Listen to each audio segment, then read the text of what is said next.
Rain hammers South Boston's broken streets as black SUVs surround a butcher shop nobody dares enter. Inside waits the city's most feared mafia boss, Roman Valenti, walking straight into death. But the woman behind that counter isn't prey. She's the trap. One knife, one throat, one mistake that changes everything. If you want to know how a quiet housemaid brought an empire to its knees, stay until the end. Hit like, drop a comment with the city you're watching from so I can see how far this story travels tonight. The rain didn't fall in Southie that night. It attacked.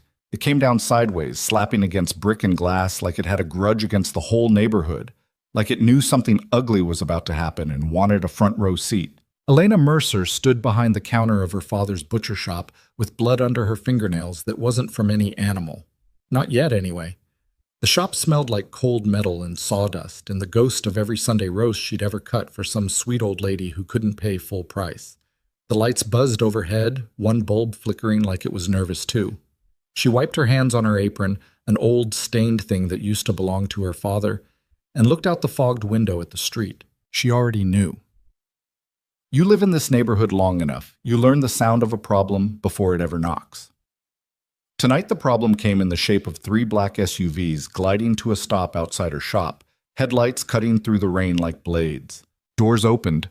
Men stepped out in long coats, shoulders hunched against the weather, faces carved from the same stone every enforcer in this city seemed quarried from.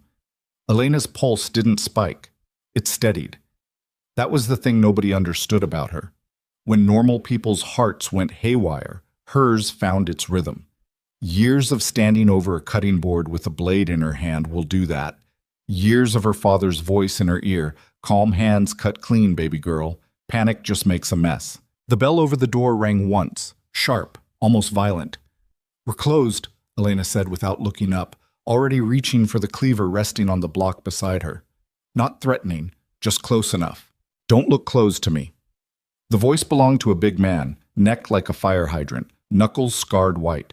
His name was Sal Bruno, and Elena had seen him 3 times in the last 2 months, each visit worse than the last. We're here about the Costello family's protection fee. 6th time, I'm asking nice. And it's the 6th time I'm telling you no. Sal smiled the way men smile when they think the conversation's already over. Boss is getting impatient, sweetheart. People who say no to the Costellos, they don't usually stay in business. Sometimes they don't stay breathing. Elena finally looked up.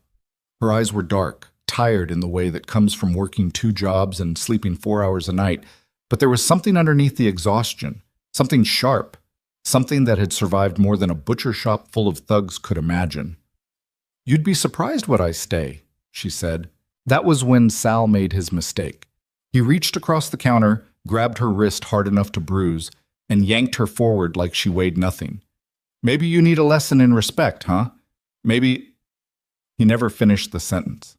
Elena's free hand moved before her mind even gave the order.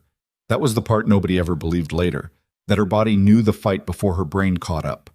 She twisted into his grip instead of away from it, used his own momentum, drove her elbow into the soft cartilage of his throat, and as he choked and stumbled, she swept his leg out from under him with the same calm precision she used to debone a chicken. He hit the tile floor hard enough to rattle the display case. Silence. Just the rain outside and Sal wheezing on the ground, staring up at a 130-pound woman in a blood-stained apron like she'd grown a second head. Get out, Elena said, voice flat, steady, terrifying in its calm. Tell your boss I said no. Tell him I'll say it every time. Sal's men dragged him out into the rain, and for one beat, one single breath, Elena allowed herself to feel the shake start in her hands. Then she pressed them flat against the cutting board and made it stop. Calm hands cut clean. She didn't know it yet, but that beat, that one moment of defiance in a dying neighborhood, had just lit a fuse that would burn straight to the heart of the Costello Empire. 2 miles away, in a penthouse that looked down on the city like it had personally conquered it, Roman Valenti was finishing a phone call he didn't want to be having. You're telling me, he said, voice low, controlled, the kind of controlled that scared people more than shouting ever could, that a waitress put one of my men on the floor. She's not a waitress, boss. She runs the butcher shop on Dorchester, Old Man Mercer's daughter. Roman set his glass down on the marble bar with a click that sounded louder than it should have in the silent room. He was 34 years old and had been running this family for 3 of those years, ever since his father's heart gave out at the dinner table, like the old man had finally run out of cruelty to fuel it. Roman had inherited an empire built on fear, and he'd spent 3 years proving he could hold it with the same iron grip, maybe tighter. He had a face that women noticed and men respected out of pure self-preservation. Dark hair cut close, a jaw that looked like it had been set in concrete, and eyes the color of a Boston winter sky. Gray, cold, giving nothing away. But underneath the tailored suit and the expensive watch was a man who hadn't slept more than 5 hours a night since he was 22, who carried his father's voice in his skull the way other men carried debt. She broke Sal's throat, bruised it. He'll live, but boss... The man on the phone hesitated, and Roman could hear the fear crackling through the line like static. She didn't even flinch. Sal said it was like she'd done it 100 times. Roman exhaled slowly through his nose. He thought about all the ways this could go. He could send 10 men to burn the shop to the ground. That was the easy answer, the answer his father would have given without blinking. He could send Sal back with a gun instead of a handshake. He could make an example so loud the whole neighborhood would remember it for a generation. But something about the word flinch, the absence of it, snagged in his mind like a hook in fabric. "Get the car," Roman said. "I'll handle this myself." "Boss, with respect, that's not—" "I said get the car." The rain hadn't let up by the time Roman's SU-5 pulled to the curb outside the small, unassuming butcher shop with the cracked sign that read, "Mercer and Son." The word son painted over decades ago and never quite fully erased, like even the building remembered what it used to promise. Roman stepped out alone. No bodyguards trailing him, no entourage, just him, his black coat soaking through within seconds, his shoes splashing through the gutter water as he crossed the street. He liked to do this. Walk into a problem himself, look it dead in the eye, let people see exactly who they were dealing with. It had worked every time. It had built his reputation brick by brick, fear by fear. The bell rang as he pushed the door open. Elena was wiping down the counter, sleeves rolled to her elbows, hair pulled back in a knot that had mostly come undone over the course of a long night. She glanced up, saw the tailored coat, the expensive watch, the way he carried himself like the whole world owed him rent, and she knew immediately who he was. South Boston wasn't a big place. Everyone knew Roman Valenti's face the way everyone knows a storm cloud on the horizon. "We're closed," she said, same flat tone she'd used on Sal. "I'm not here to buy a roast." "Then you're here to waste my time, and I don't have much of that to spare." She set the rag down and crossed her arms, and Roman noted, with the part of his brain that never stopped cataloging threats, that she didn't step back from the counter, didn't put distance between herself and the door. Most people, faced with him, instinctively retreated. She didn't move an inch. "You put one of my men on the ground tonight," Roman said, stepping closer, letting his voice drop into the register that made grown men sweat. "You understand what that means? You understand who I am?" "I understand exactly who you are," Elena said. "Spoiled rich boy who inherited a business built on terrifying people too poor to fight back. I'm guessing daddy issues, a mother who left early, and a closet full of suits that cost more than my rent. Am I close?" For a fraction of a second, so brief that anyone else would have missed it, something flickered behind Roman's gray eyes. Surprise. Maybe even something close to respect, buried so deep under 3 years of armor that he barely recognized the feeling himself. "You've got a mouth on you," he said. "And you've got a problem," Elena shot back, "because I'm not paying you a cent, and I'm not scared of you, and every threat your guy made tonight, I'm going to keep walking through like it's nothing. So either tell me why you're really here, or get out of my shop before it gets cold." Roman moved fast. Faster than she expected, faster than most men his size had any right to move. He came around the counter, grabbed her by the front of her apron, and slammed her back against the steel prep table hard enough to rattle the knives in their block. "You don't talk to me like that," he growled, his face inches from hers, the rainwater still dripping from his hair onto her collarbone. "Not in my city, not in my territory. I came here to scare some respect into you, and I will, one way or—" He never finished that sentence either. Elena's hand had already closed around the handle of the boning knife resting on the table beside her. The same blade she'd used to break down 100 carcasses, the blade her father had taught her to wield before he'd taught her to read, and in one motion, smooth as silk, terrifying as a held breath, she had it pressed flat against Roman Valenti's throat. The room went still. Rain hammered the window. The fluorescent light buzzed, and the most feared man in South Boston stood frozen, pinned against his own grip on her apron, a blade resting against his pulse with just enough pressure to remind him exactly how close he was to dying in a butcher shop that smelled like sawdust and old blood. "Let go of me," Elena said, voice low, even, not a single tremor in it, "or I'll show you exactly what I learned cutting up cows since I was 9 years old." Roman's eyes didn't leave hers. His hand was still fisted in her apron, his body still pressed close enough that he could feel her heartbeat, steady, infuriatingly steady, like she dealt death threats over breakfast. He should have been furious. He should have called for his men, should have ended this the way his father would have ended it. Instead, for the first time in 3 years, Roman Valenti felt something he hadn't let himself feel since he buried his old man. He felt outmatched. "You'd really do it," he said. Not a question. An observation, almost admiring, almost disbelieving. "Try me and find out." Slowly, deliberately, Roman released the apron and stepped back, hands raised slightly, not in surrender but in something closer to recognition. Predator acknowledging predator. Elena lowered the knife but didn't put it down, kept it loose in her grip, kept her eyes on him. "Most people," Roman said quietly, "when I walk into their place of business, they cry. They beg. They offer me their firstborn child if it'll make me leave. I'm not most people." "No," he said, and something in his voice had changed, lost its edge, turned almost thoughtful. "You're not."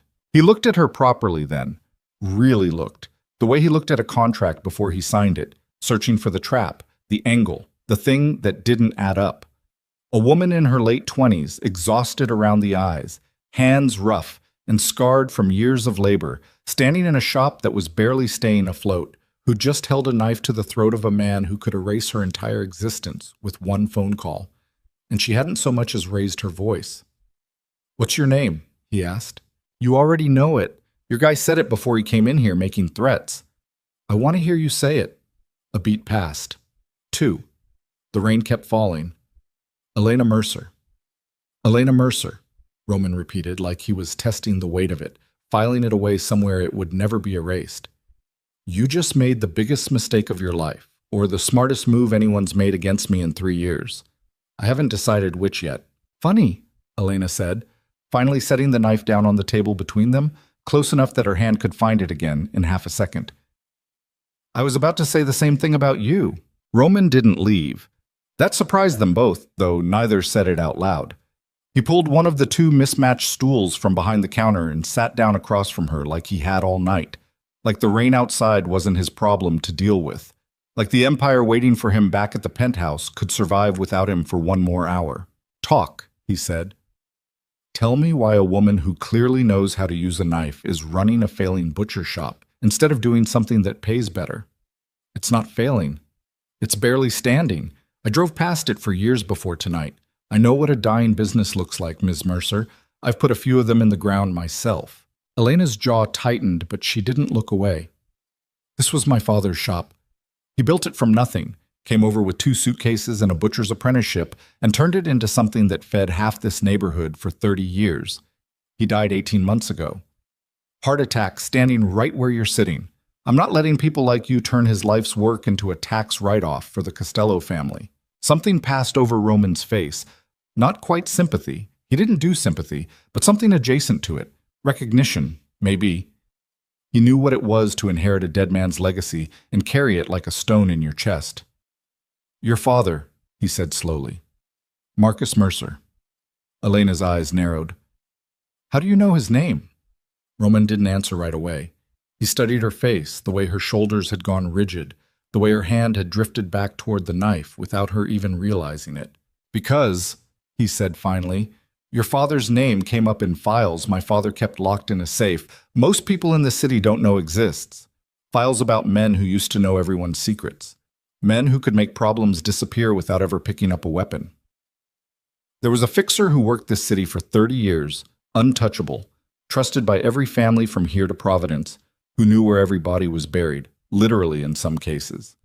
My father called him the Butcher, not because of what he did during the day. The blood drained slowly from Elena's face, though she fought to keep her expression steady. "You're lying." "I never lie about business," Roman said. "Lying about business gets people killed, and usually it's me doing the killing. So no, Ms. Mercer, I'm not lying. Your father wasn't just cutting meat in this shop for 30 years. He was running information for half the organized crime in this city, and he was good enough at it that even my father, a man who trusted nobody, trusted him." Elena's hand finally closed around the knife handle, not in threat this time, but like she needed something solid to hold on to. "He never told me any of that." "Would you have believed him?" She didn't answer. The rain kept falling outside, softer now, like the storm itself was listening, waiting to see what she'd do with the truth that had just been dropped on the cutting board between them. "There's a reason he taught you the way he did," Roman continued, leaning forward, elbows on his knees, voice losing its threat and gaining something almost gentle, almost careful. An emotion Roman Valenti hadn't allowed himself in years. Anatomy, pressure points, how to disable a man twice your size without breaking a sweat. "You think that's standard butcher training? My men have killed people with less skill than what you just showed me holding a knife to my throat." He said it was for protection, so I'd never be helpless. "He was preparing you," Roman said, "for exactly this kind of night." Elena stood up abruptly, pacing behind the counter, running her hands through her hair, trying to make sense of 18 months of grief reshaping itself into something stranger, darker, heavier. Her father, quiet, gentle, smelling of sawdust and aftershave, who used to hum old songs while he worked, who'd never raised his voice at her in her whole life, had been something else entirely behind that quiet exterior. A man who held secrets that could topple empires. "If what you're saying is true," she said slowly, turning back to face him, "then somewhere in this shop there might be records, files, things your father wanted, things other families would kill to find." Roman's eyes sharpened, the predator returning behind the gray. "Now you're starting to understand the situation you're actually in." "And what situation is that?" He stood, closing the distance between them again. But this time there was no threat in it, only a strange electric tension that neither of them had a name for yet. "You're not just a woman who refused to pay protection money," Roman said quietly. "You're sitting on information that half this city has been trying to find for years. Information that could end the Costello family, or save it, depending on who finds it first. And as of tonight, everyone who matters in this city is going to know your name." Elena felt the floor shift under her, felt the entire shape of her life rearrange itself in the space of one conversation. 18 months of mourning a quiet butcher had just become something else. Mourning a man who'd lived a double life, who'd left her holding a knife in one hand and a loaded gun of secrets in the other. "So what do you want from me?" she said, voice steadier than she felt. Roman studied her for a long moment, the rain drumming against the window, the fluorescent light buzzing overhead like it too was holding its breath.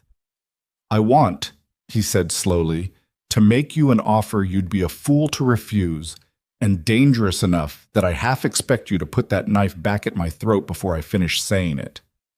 Try me." And for the first time since he'd walked through that door soaked to the bone and ready to make an example of her, Roman Valenti almost smiled. "There's a traitor inside my organization," he said. "Someone feeding information to the Irish syndicate, costing me shipments, costing me men, costing me everything my father built, and everything I've bled to protect since he died. I don't know who it is. I don't know how deep it goes. But your father's files, if they exist, if you can find them, might be the only thing in this city that can tell me the truth before it costs me everything." Elena's grip on the knife tightened. "And why would I help you? You walked in here an hour ago threatening to burn this place to the ground." "Because," Roman said, voice dropping low, almost rough with something he didn't bother naming, "if I don't find this traitor, the war that's coming will burn through this entire neighborhood. Every shop on this street, every family living above them, every kid playing stickball in that alley out there. None of it survives what's coming if I lose control of my own house. You want to protect this neighborhood? This is how you do it. Not with a knife. With the truth your father left buried somewhere in these walls." Silence stretched between them, thick and dangerous, full of everything neither of them was ready to say out loud. Outside, the rain finally began to ease, the storm moving on to terrorize some other part of the city, leaving behind only the wet glow of streetlights reflecting off the cracked pavement. Elena looked down at the knife still gripped in her hand. The same knife, the same blade, that had been pressed against the throat of the most dangerous man in South Boston less than an hour ago. She thought about her father's calloused hands teaching her to debone a chicken, teaching her pressure points, teaching her how to read a room full of strangers and know exactly who meant her harm.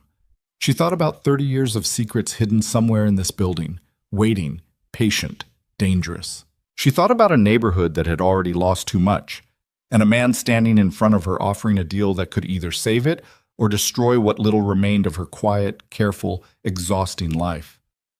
"If I help you," Elena said finally, voice low but unshaking, "I need guarantees, real ones. Every small business on this street stays protected.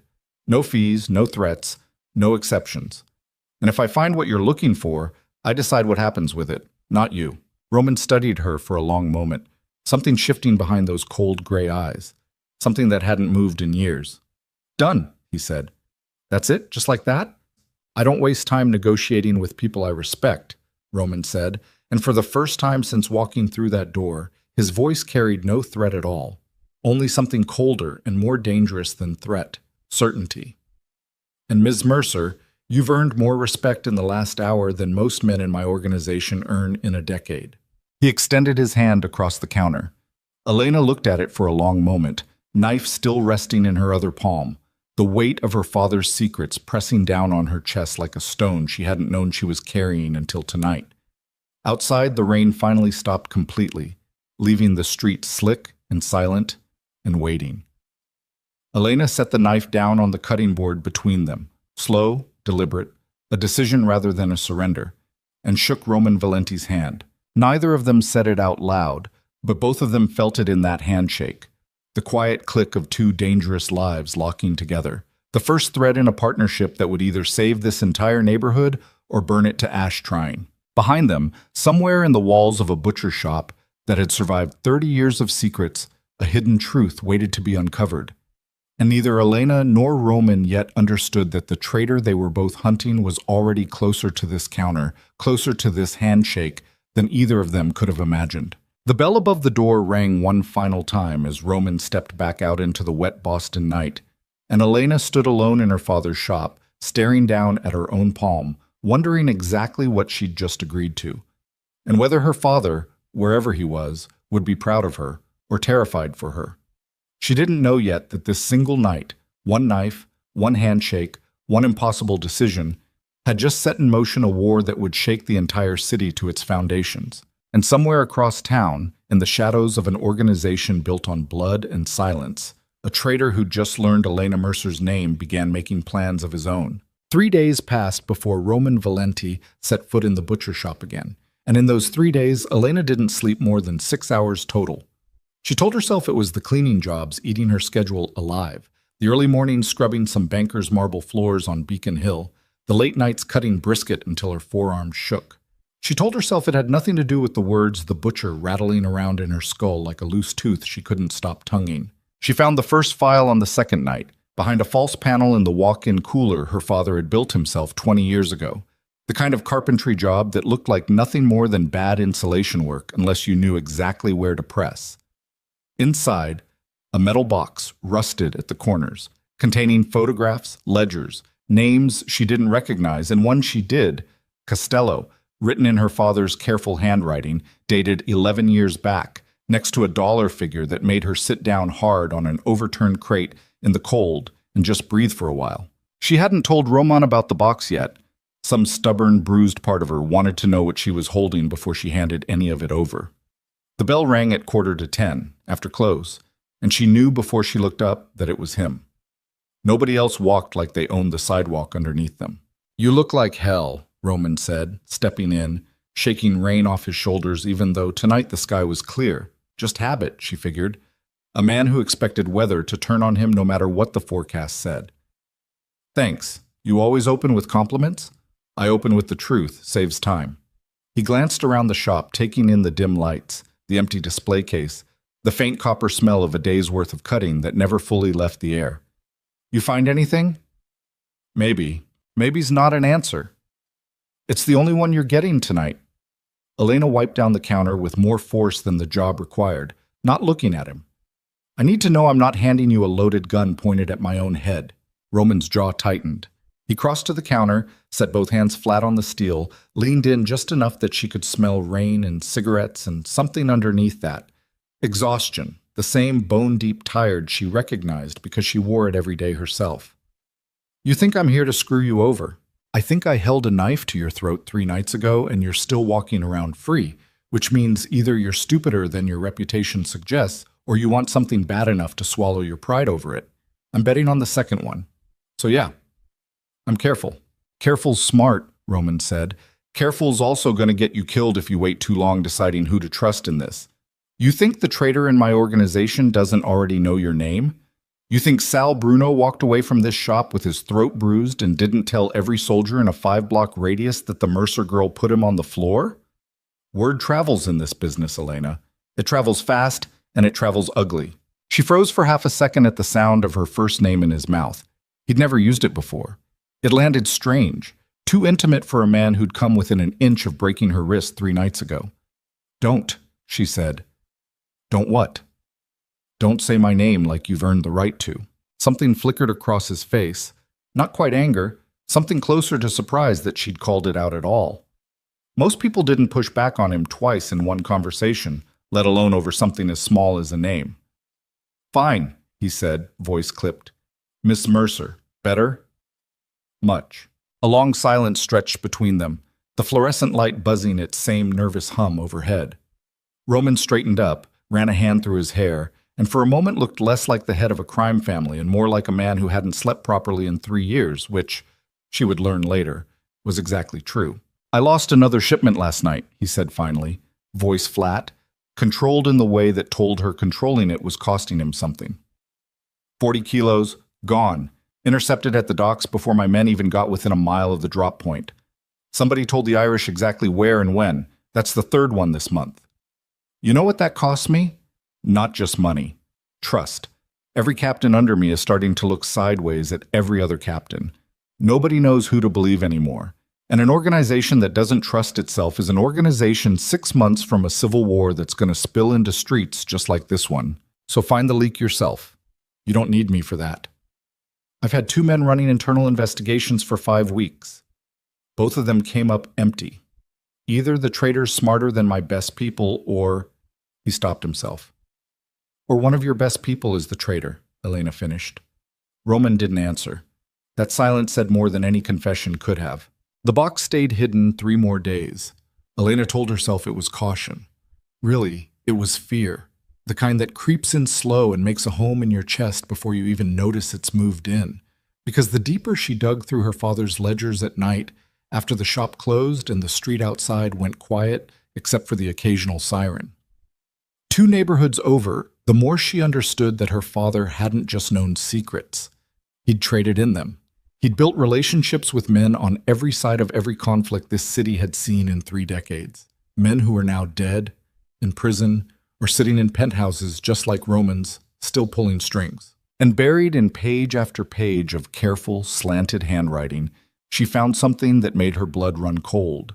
A name that appeared again and again in transactions tied to the Costello family, going back almost a decade. A name connected to payoffs, to information sold quietly to whoever paid best.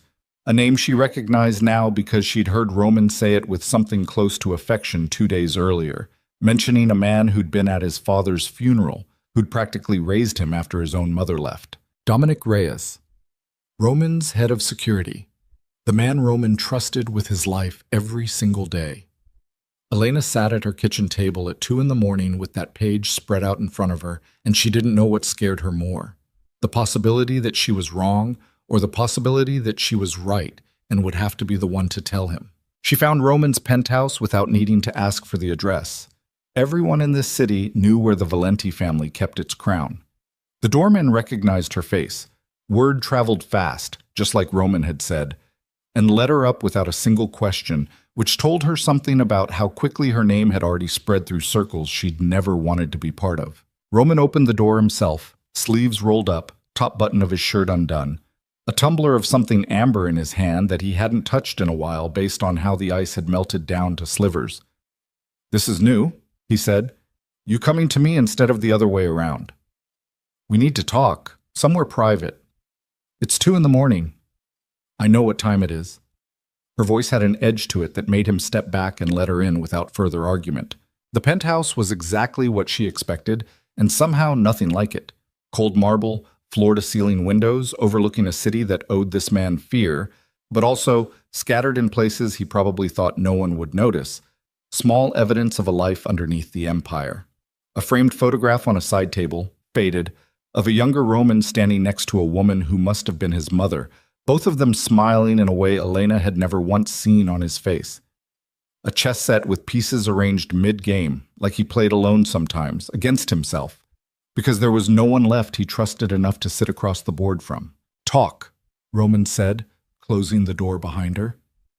Elena pulled the folded page from her jacket and set it on the marble counter between them, the same gesture she'd used with the knife 3 nights ago, laying down something dangerous, deliberate, irreversible.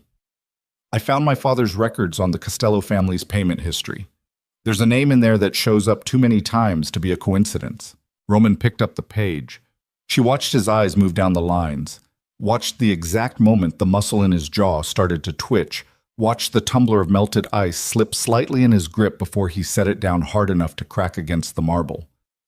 "This is wrong," he said. "I thought you might say that." "No." Roman's voice rose, sharper than she'd heard it yet, and for the first time since they'd met, Elena saw something close to real, unguarded fear cross his face.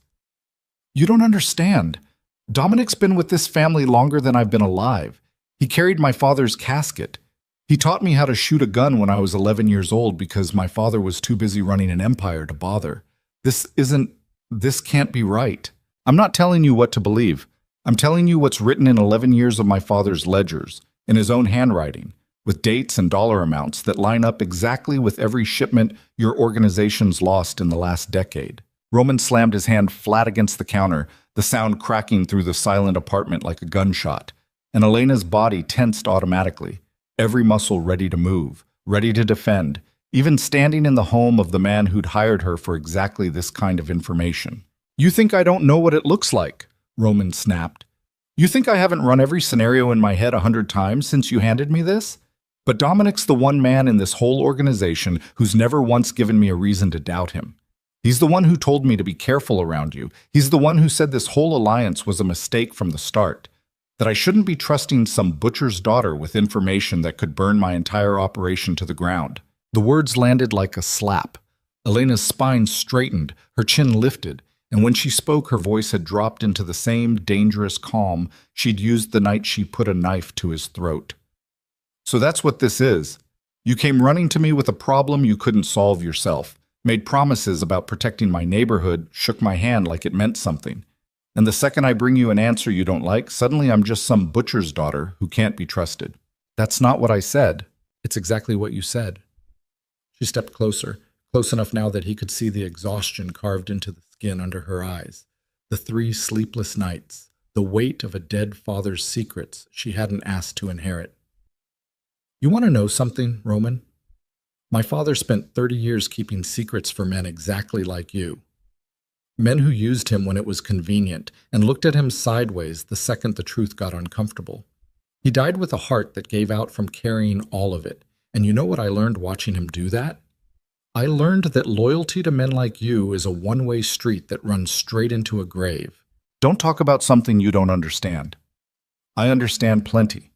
I understand that you'd rather believe the man who taught you to shoot a gun than believe the evidence sitting right in front of you, because believing me means admitting you've been wrong about somebody you loved for years. That's not strategy, Roman. That's fear. And fear's going to get more of your people killed than any traitor ever could." The silence that followed was the loudest thing in the room. Roman stood with his hands braced against the counter, breathing hard, staring down at the page like it might rearrange itself into something less devastating if he looked at it long enough. When he finally spoke, his voice had lost its edge, replaced by something rawer, something closer to the man underneath 3 years of armor. "If you're wrong about this, he said quietly. It doesn't just cost me money. It costs me the one person who's stood by me since I was a kid with a dead mother and a father who looked at me like I was a disappointment he was stuck raising. You understand what you're asking me to risk? I understand exactly what I'm asking, Elena said, and for a moment her own anger cracked just enough to let something gentler through. I'm not asking you to believe me blindly. I'm asking you to look closer before somebody else gets killed because you were too scared to check. Roman didn't answer right away. He picked up the page again, read it a second time, a third, and Elena watched 3 years of carefully constructed control fight against something much older. A boy who'd lost his mother, who'd spent his whole life trying to prove to a dead father that he was strong enough to hold an empire together, now staring down the possibility that the one person who'd ever made him feel safe had been lying to him the entire time. Get out, he said finally, voice barely above a whisper. Roman, I said get out. His eyes snapped up, and there was something dangerous in them now, something that reminded her exactly why this man's name made grown soldiers go pale. I need to think, and I can't do that with you standing here making me doubt 30 years of my life. Elena held his gaze for a long moment, then folded the page back up and slid it across the counter toward him. Keep it, she said. When you're done being angry at me for telling you the truth, you're going to need it. She left without another word, and behind her, Roman Valenti stood alone in his penthouse at 3 a.m, staring at a piece of paper that threatened to unravel everything he thought he understood about the only family he had left. Dominic Reyes had a face built for trust. Deep lines around the eyes from decades of squinting into Boston winters, a gray-streaked beard he kept neat, and a way of speaking that made people feel like they were being looked after rather than managed. He was 61 years old, built like a man who'd spent his youth doing manual labor and never quite lost the muscle even as the years softened his middle, and he'd been at Roman's side, in one capacity or another, since Roman was 7 years old and his mother had walked out the front door of the Valenti estate without so much as a goodbye. Roman summoned him to the penthouse 2 days later, after 48 hours of barely sleeping, of staring at his mother's old photograph until the edges blurred, of running every memory he had of Dominic through a filter of suspicion that made his stomach turn. You wanted to see me, Dominic said, settling into the chair across from Roman's desk like he'd done 1,000 times before, completely at ease in a way that either meant he was innocent or meant he was exactly as good at this game as 11 years of careful betrayal would require. We've lost 3 shipments this month, Roman said, keeping his voice level, watching Dominic's face for any flicker, any crack. I know. I've been running it down myself. Whoever's leaking the information, they're being careful. Could take weeks to nail it down. Could it? Roman leaned back in his chair, fingers steepled, the same posture his father used to take right before he destroyed somebody across a negotiating table. Funny thing about weeks, Dominic, that's a long time for a man as good as you to come up empty. Something shifted in Dominic's expression. Subtle, almost nothing. But Roman had spent his whole life learning to read the smallest movements in men's faces, and he saw it. A flicker of caution where there should have been only confusion. What's this about, Roman? You tell me. I don't know what you're... 11 years, Roman said, voice dropping low, dangerous. That's how long the records show payments going back. 11 years of information sold to the highest bidder, dressed up as bad luck and bad timing. You taught me how to shoot a gun, Dominic. You stood next to me at my father's funeral, and the whole time you've been bleeding this family dry from the inside. Dominic's face went through several emotions in quick succession. Shock, then something that looked almost like genuine hurt, before settling into a careful, controlled neutrality that did nothing to ease the cold knot forming in Roman's chest. Whoever showed you that, Dominic said slowly, they're lying to you, or they're being lied to themselves. I've given 30 years of my life to this family. You think I'd throw that away for money? I think, Roman said, standing up now, circling the desk slowly, that I don't know what to think anymore. And that scares me more than any traitor in this organization ever could. The 2 men stood facing each other in the dim light of the penthouse. Decades of trust hanging between them like a thread stretched to its absolute limit, and neither of them noticed the small recording device clipped beneath the underside of the coffee table, planted there 2 days earlier by a third man who had far more to lose than either of them realized. The man who'd planted that device sat in a dimly lit apartment across town.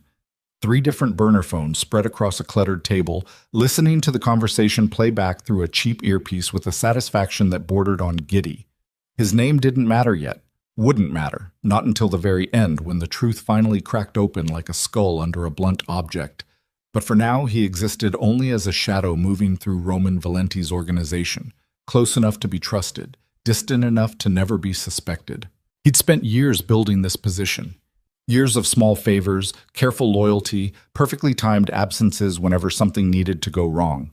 And now, finally, watching Roman tear his own organization apart from the inside, watching the one relationship Roman trusted more than any other start to fracture under the weight of manufactured suspicion, it was almost beautiful, almost poetic. He dialed a number that connected to a phone 3 states away, in the hands of a man who answered with nothing but silence, waiting. "It's working," the shadow man said quietly. "He's turning on Reyes. The girl's information is doing exactly what we hoped it would.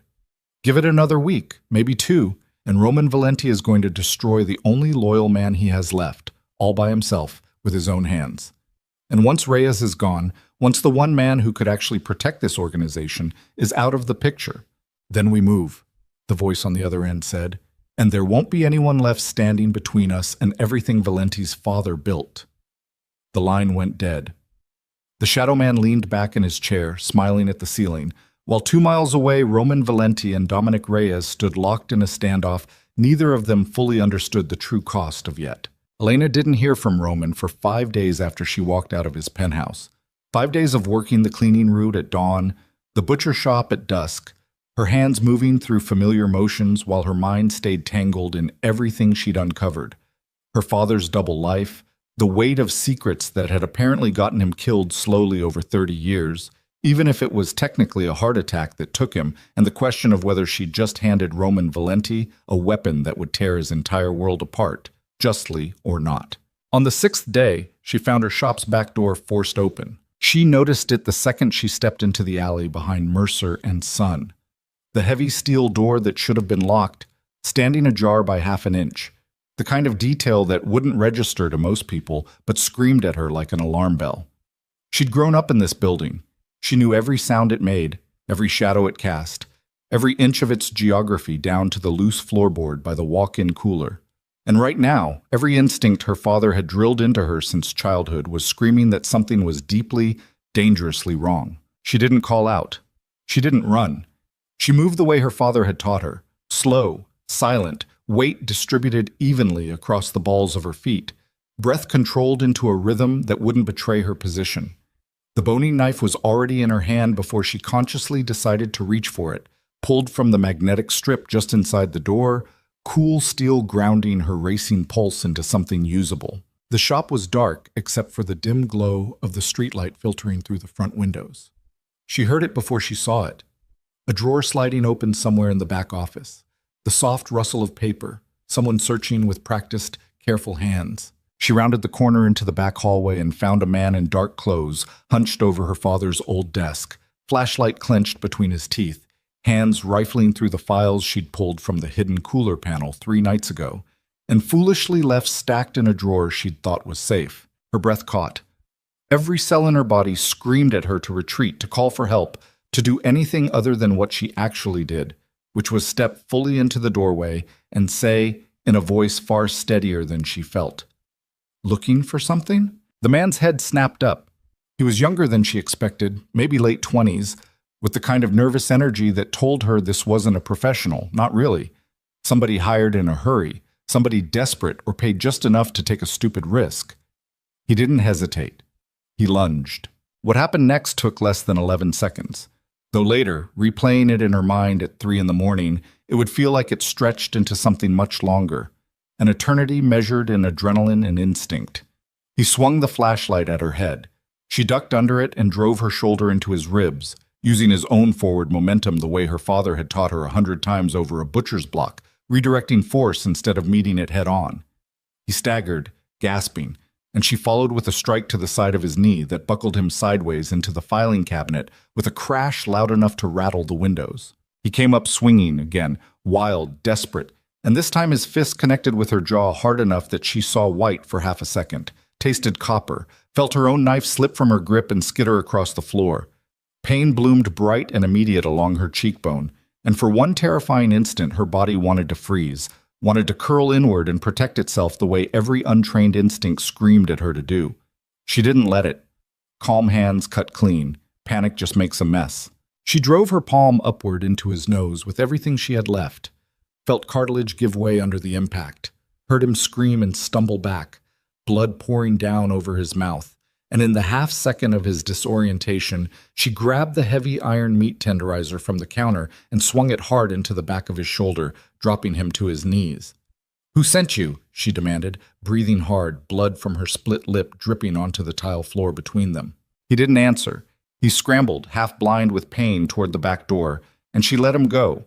Not out of mercy, but because chasing a desperate man through a dark alley with her own knife somewhere behind her on the floor was the kind of decision that got people killed, and she'd made enough reckless choices for one night already. She locked the door behind him with shaking hands, slid down against the cold steel of the walk-in cooler, and sat there in the dark for a long time, blood drying on her jaw, pulse hammering in her ears, finally letting herself shake the way she hadn't let herself shake 3 nights earlier in front of Roman Valenti. When she finally pulled out her phone and called him, her voice came out rougher than she intended. Someone broke into the shop.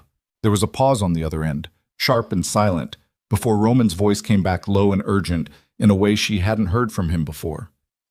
"Are you hurt?" "I'm fine." Elena. Her name again, but this time it didn't sound like a violation.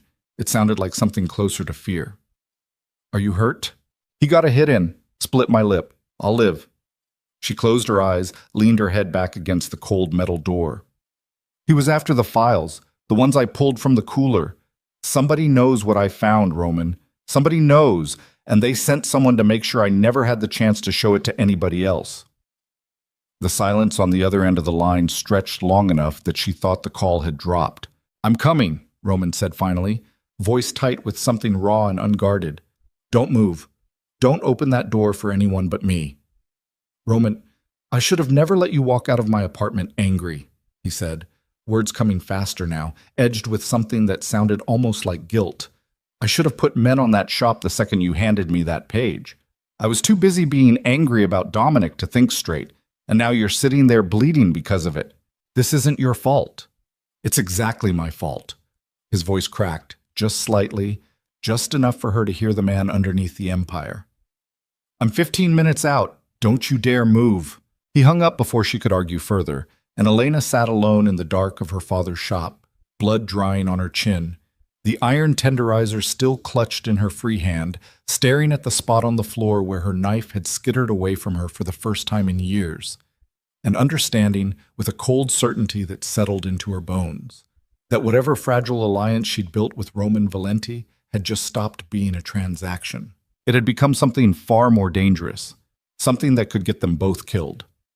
15 minutes later, the back door rattled with 3 sharp knocks, and Roman Valenti's voice called through the steel, rougher than she'd ever heard it. "It's me. Open up." She rose on unsteady legs, and as she slid the bolt back and pulled the door open, she found him standing in the alley with no entourage, no bodyguards, his shirt collar still askew from however fast he'd thrown it on, his eyes immediately finding the dried blood along her jaw and going dark with something that looked dangerously close to fury barely held in check. "Who did this?" he said, voice low, lethal. "I don't know. He ran before I could ask twice." Roman stepped inside, scanning the wreckage of the back office. The overturned filing cabinet, the scattered papers, the small dark spots of blood on the tile that belonged to neither of them, but to the man who'd fled into the night with a broken nose and a story to tell whoever had sent him. He turned back to her, and for a moment the careful armor he wore every day cracked just enough to let something raw and human bleed through. "I almost lost you," he said quietly, and the words hung strange and heavy in the cold air of the shop, neither of them quite sure yet what to do with them. Elena didn't answer right away. She looked at him, really looked, the way she had the first night, cataloging the exhaustion, the fear he was trying and failing to hide, the blood pressure visibly hammering in the vein along his temple. And something in her chest shifted, something dangerous and unwelcome and impossible to ignore any longer. "It's not just my files they're after," she said finally, breaking the silence. "It's me. Whoever's behind this knows I'm the one piecing it together, which means Whoever set up Dominic, whoever's actually been feeding your shipments to the Irish for 11 years, they're watching us right now. They knew exactly when to send someone, exactly what to look for, exactly where to find it. Roman's jaw tightened, the fury in his eyes sharpening into something colder, more focused. Which means, he said slowly, either we've got a leak telling them everything we do, or... He stopped. Elena watched the realization land on his face in real time, watched the color drain slightly from his skin as a new and far more terrifying possibility settled into place. Or it's not Dominic at all, Elena finished for him. And whoever the real traitor is, they just used my father's name and your own paranoia to point you straight at the wrong man, while the actual snake stays close enough to watch everything unfold from the inside. The words hit the room like a dropped blade, sharp and final, and for a long moment neither of them spoke, both staring at the wreckage of a back office that suddenly felt less like a break-in and more like the opening move of a much larger, much darker game. One where the real enemy had been standing close enough to touch the whole time, patient, careful, and still completely invisible. Outside, the city moved on around them, indifferent and unaware, while inside a butcher shop that smelled of blood both old and new, Roman Valenti and Elena Mercer stood at the edge of a truth neither of them was ready to face, and the realization, dawning slow and cold between them, that there was no version of this story left where either of them could simply walk away. Roman didn't sleep that night. He posted 2 men he trusted with his actual life, not his organization, his life, a distinction that had only existed for him in a list of maybe 3 names total, outside the butcher shop, and he sat across from Elena at the small table in the back office until 4 in the morning, going through her father's files page by page under the weak light of a desk lamp, both of them too wired on adrenaline to feel the exhaustion yet. This entry, Roman said, tapping a line near the bottom of a ledger page, voice rough from disuse. March, 11 years ago, $15,000, no name attached, just initials, DR. Dominic Reyes. Or, Roman said slowly, somebody who wanted it to look like Dominic Reyes. Elena leaned across the table, close enough to see the page right side up, close enough that Roman caught the smell of her hair, copper, and rain, and something underneath that was just her, and he hated how much that distracted him in a room full of evidence that could end his entire world. Look at the handwriting, she said. My father wrote everything himself. Every entry in this ledger is his hand, consistent for 30 years. But this one, she traced her finger along the initials. It's pressed harder. See how the D bleeds into the page more than the rest of the line. He was angry when he wrote this, or rushed, or both. Meaning maybe he wasn't recording a transaction he witnessed. Maybe he was recording an accusation somebody fed him. My father didn't take payoff information at face value, Roman. He verified everything twice before it went in this book, except this entry doesn't have a second source listed anywhere I can find. Every other page has cross-references, dates, witnesses, sometimes a second ledger number. This one's alone. Roman sat back slowly, rubbing both hands down his face, the stubble along his jaw scraping audibly in the silent room. You're telling me Dominic might be innocent. I'm telling you the only piece of hard evidence against him doesn't hold up to the standard my father used for everything else in this book. Which means either your father's fixer made a mistake one time in 30 years, or somebody fed him false information 11 years ago, specifically so it would surface someday and point a finger at the wrong man. Why would anyone plan something 11 years in advance? Elena looked up at him, and in the dim light, her eyes had the particular sharpness of someone who'd spent too many nights with numbers and names, piecing together a puzzle that kept rearranging itself the deeper she dug. Because whoever's been feeding information to the Irish syndicate isn't some soldier who got greedy last year. This is patient. This is someone who's been playing a long game since before you ever took over this family. Someone who understood that someday somebody would go digging through these records, and they wanted the trail to lead somewhere safe, somewhere away from themselves. Roman's hand curled into a fist on the table, knuckles whitening. If it's not Dominic, then it's somebody still standing close enough to you to watch every move we make, Elena finished. Somebody who already knows I've been digging. Somebody who sent a man to this shop 2 nights ago to make sure these files disappeared before anyone could read them this carefully. The weight of that settled over the room like smoke. Roman stood, paced to the window, looked out at the alley where his two men stood smoking under the streetlight, oblivious to the storm building inside the building they were guarding.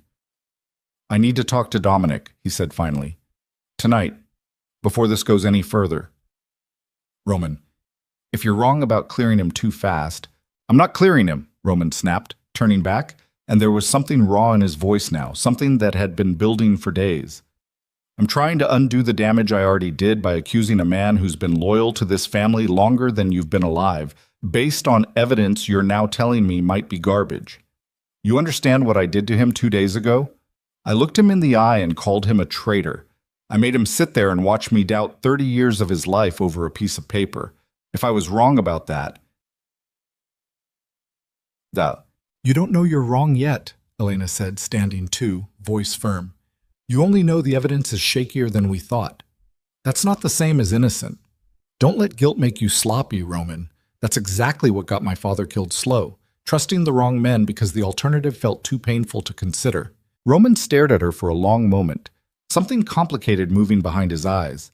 Anger, maybe, or something closer to recognition, the particular sting of being told a hard truth by someone who'd clearly already lived through learning it the hard way. "Fine," he said finally.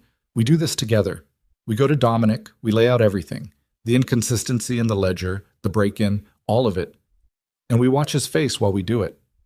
If he's guilty, somewhere in that conversation, he slips.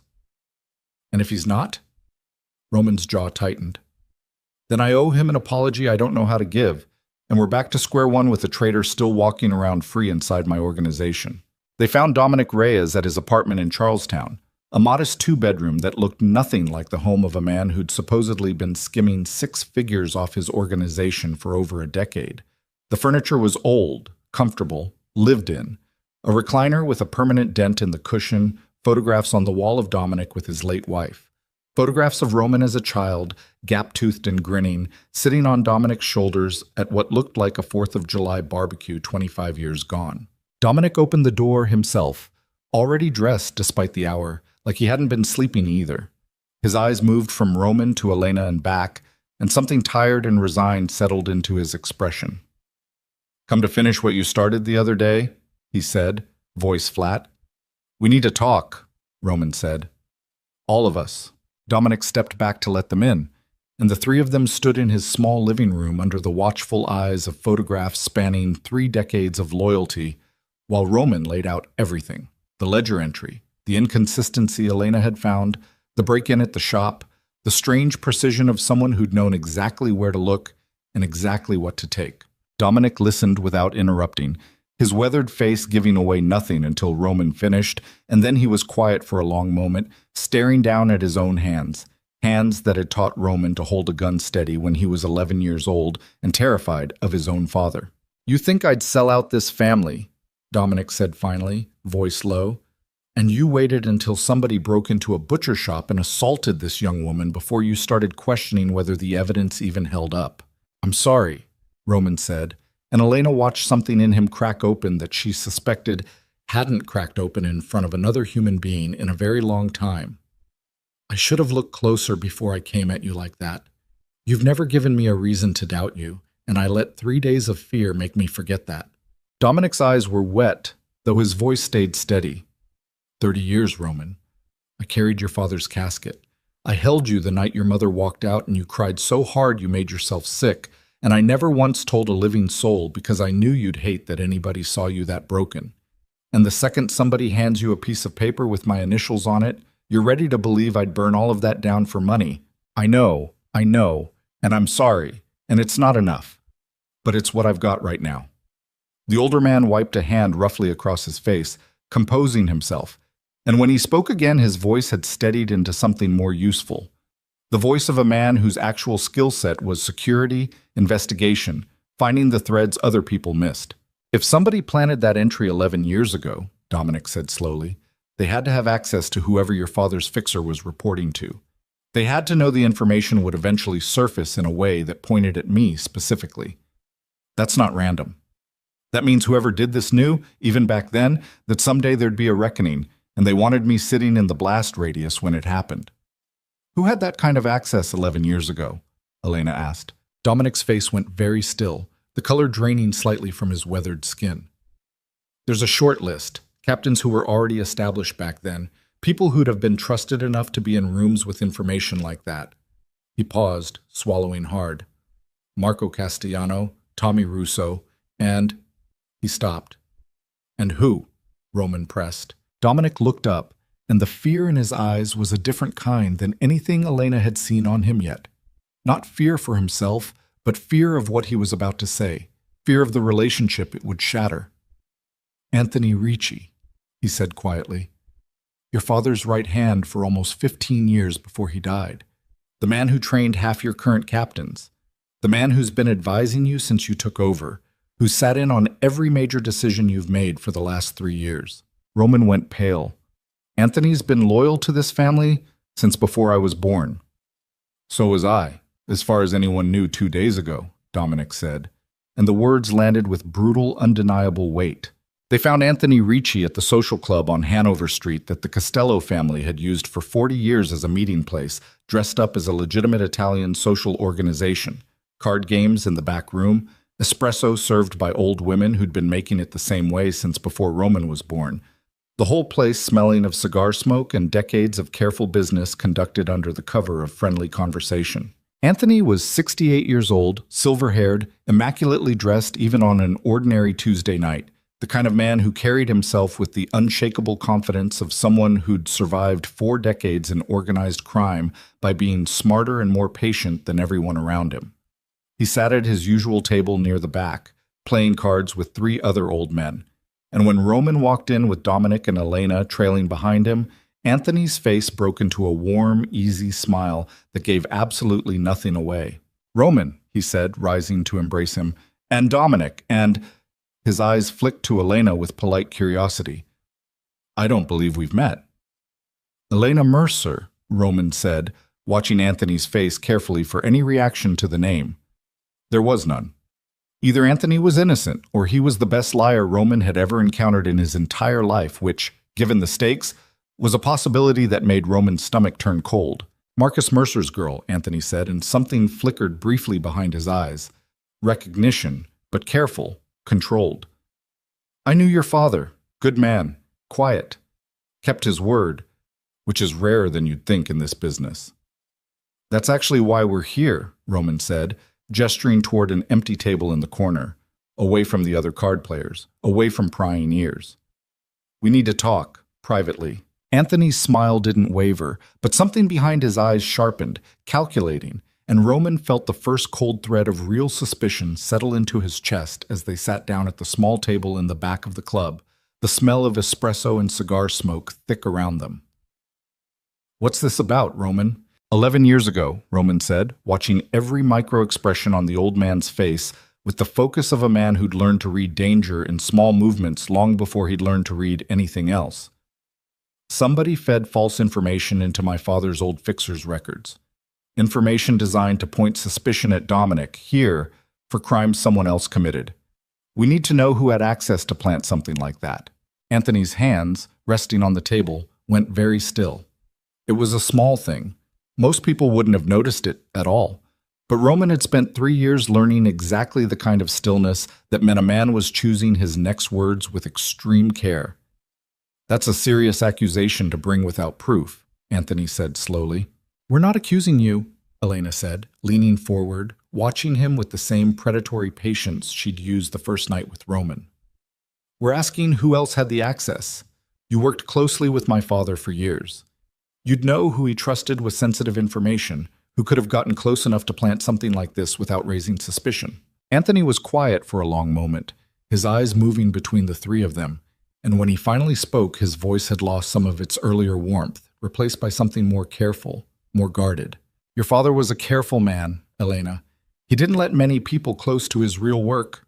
Myself, occasionally. Dominic, sometimes, though usually only secondhand through Roman's father. And he paused, and Roman watched something shift behind the old man's eyes, a decision being made in real time. There was one other, a young man, ambitious, eager to prove himself. He used to run errands for your father sometimes, Elena, back when he was barely more than a kid trying to work his way up in this business. Marcus trusted him with small things, deliveries mostly. But he was sharp, sharp enough that I always wondered if he was paying closer attention than anyone realized. "Who?"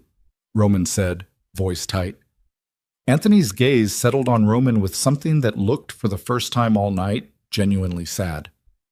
"His name's Vincent Costello," Anthony said quietly. "Your cousin." The words hit the table like a dropped glass, shattering something that had been holding steady in the room for the entire conversation. Roman's face went through a series of expressions in quick succession: confusion, denial, and finally something that looked like the floor had genuinely opened up beneath him. "Vincent's been in Chicago for the last 8 years, Roman said, voice unsteady, "running the family's interests out there. He's barely set foot in Boston since my father's funeral."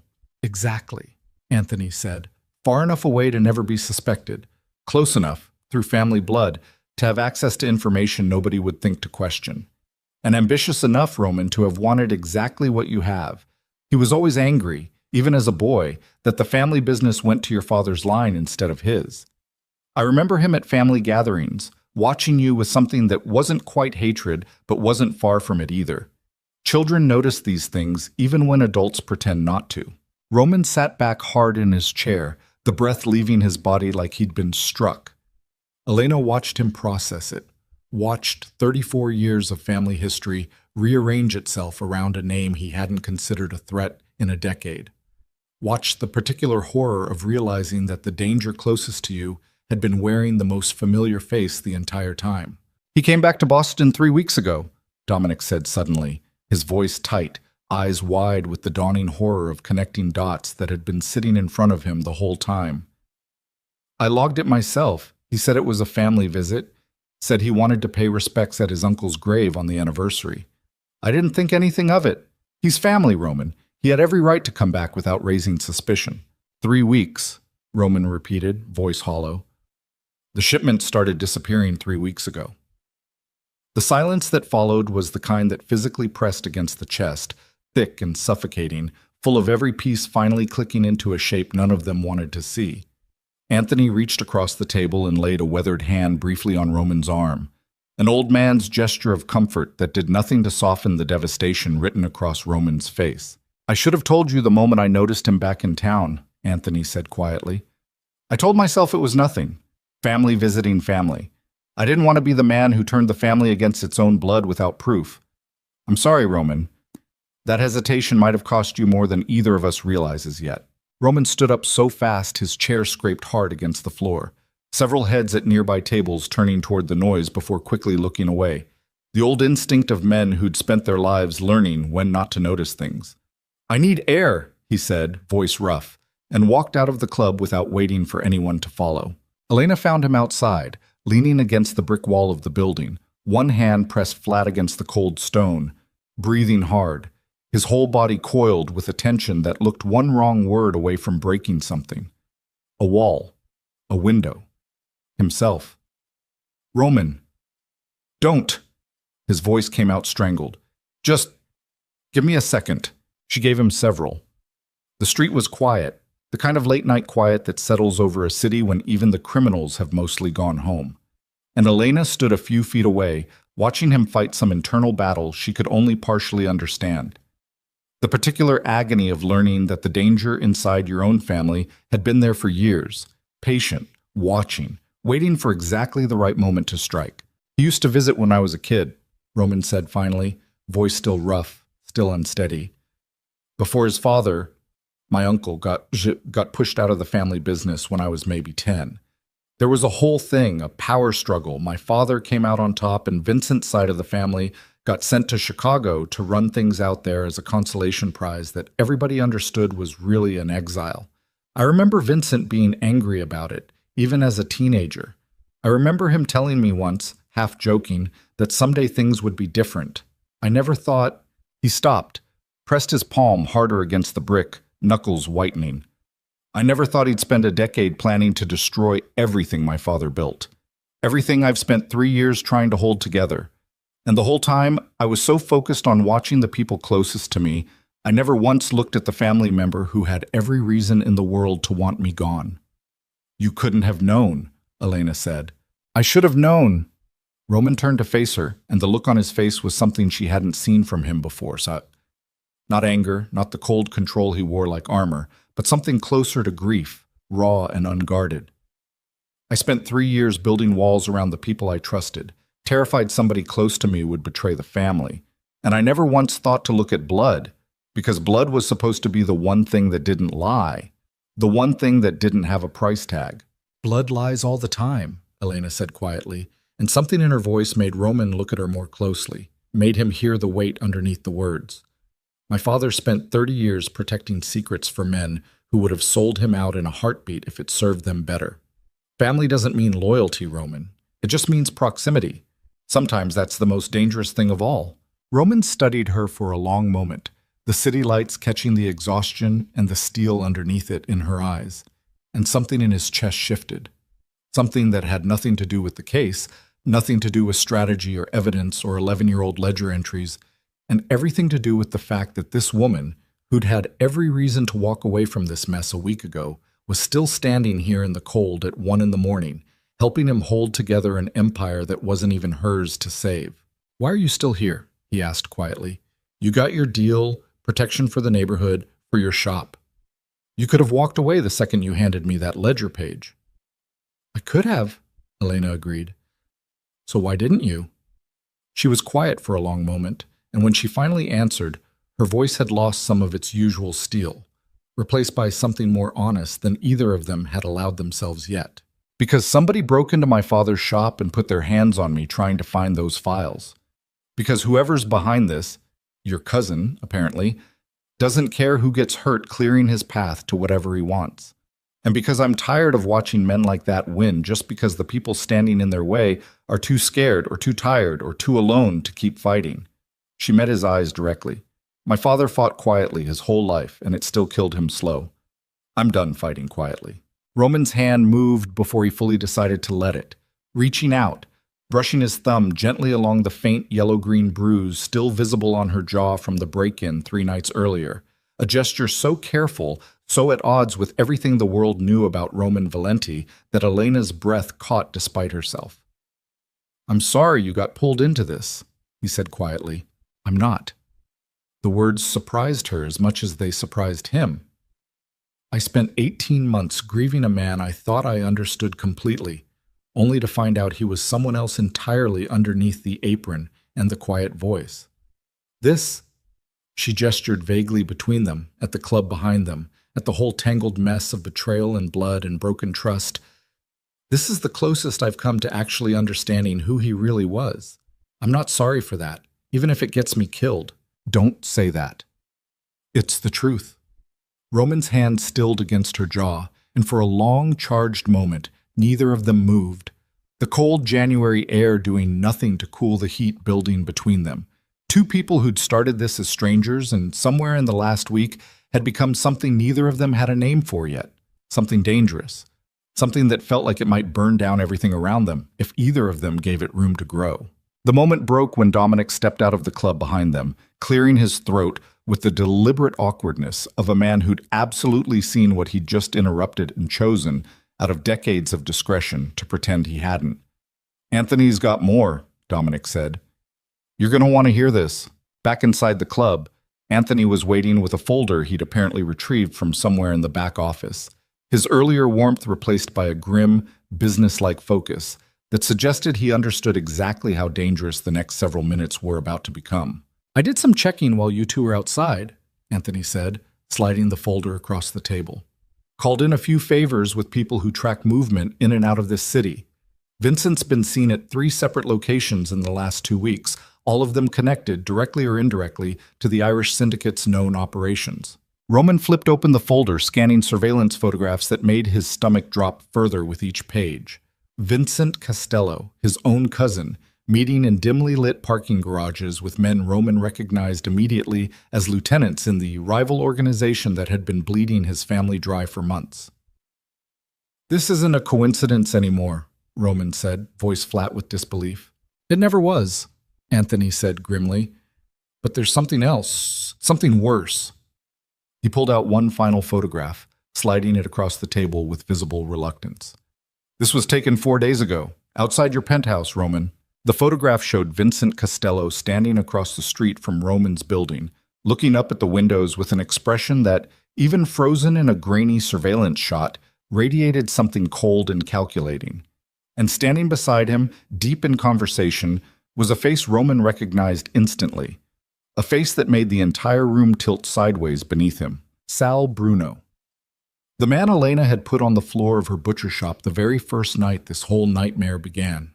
The man who worked directly under Roman, who'd been in that shop on Roman's orders, who'd reported back about Elena's defiance and set this entire chain of events into motion. "Sal works for me," Roman said, voice barely above a whisper. "He's been with the organization for 6 years. He's the one who told me about Elena refusing to pay protection in the first place.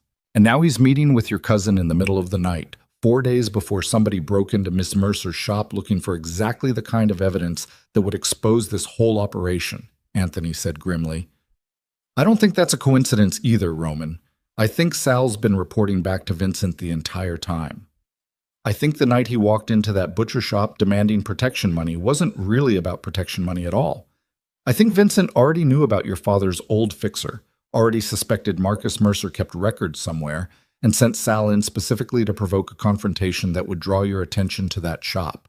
Elena's blood went cold as the full shape of it assembled itself in front of her, every piece sliding into place with horrifying precision. The confrontation hadn't been random. Sal hadn't simply been collecting protection money and gotten unlucky running into a woman who knew how to fight. He'd been sent, deliberately, to provoke exactly the kind of incident that would draw Roman Valenti himself into that shop, into contact with Elena Mercer, into proximity with files that Vincent Costello had spent years waiting to surface. "They used me," Elena said slowly, the words tasting like ash in her mouth.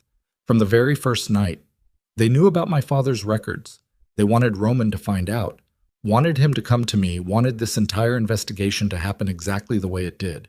Because somewhere in their plan, all of this leads them exactly where they want us." "Where?" Roman said, his voice gone dangerously quiet, the kind of quiet that preceded violence in men like him. Anthony's face had gone pale, the weight of what he was about to say visible in every line of his aged face. "I think," he said slowly, "Vincent wanted you distracted, wanted you chasing Dominic, chasing ghosts, chasing 11-year-old ledger entries while he positioned himself for something much bigger. And I think the break-in at the shop wasn't really about stealing the files at all." "Then what was it about?" "I think it was a test," Anthony said, "to see how far Ms. Mercer would go to protect what she found, to see how close you'd let yourself get to her in the process of protecting her. Because a man who spent a decade planning a takeover doesn't just want to destroy your organization, Roman. He wants to destroy you. And the fastest way to break a man like you, a man who spent 3 years building walls so nobody could ever hurt you the way your father's empire hurt your mother, is to give you something worth losing and then take it away in front of you." The silence that followed was absolute. Roman's hands had curled into fists on the table, his breathing gone shallow and controlled in the specific way of a man holding back something enormous and dangerous. Elena felt the floor of her understanding shift entirely. Felt, with sick, dawning horror, that every step of the last week, every late night, every shared confidence, every moment of growing trust between herself and Roman Valenti might have been exactly what someone else had engineered from the very beginning. "If that's true," Elena said, voice unsteady for the first time in days, "then we're not chasing the traitor anymore. We're walking exactly where he wants us, and we don't even know what's waiting at the end of the path." Roman looked up at her, and in his eyes she saw something that made her chest tighten, with real fear for the first time since this entire nightmare began. Not fear of Vincent, not fear of the Irish syndicate, not even fear for his organization, but fear for her, sharp and immediate and entirely unguarded. "Then we need to know what he actually wants," Roman said, voice low, lethal.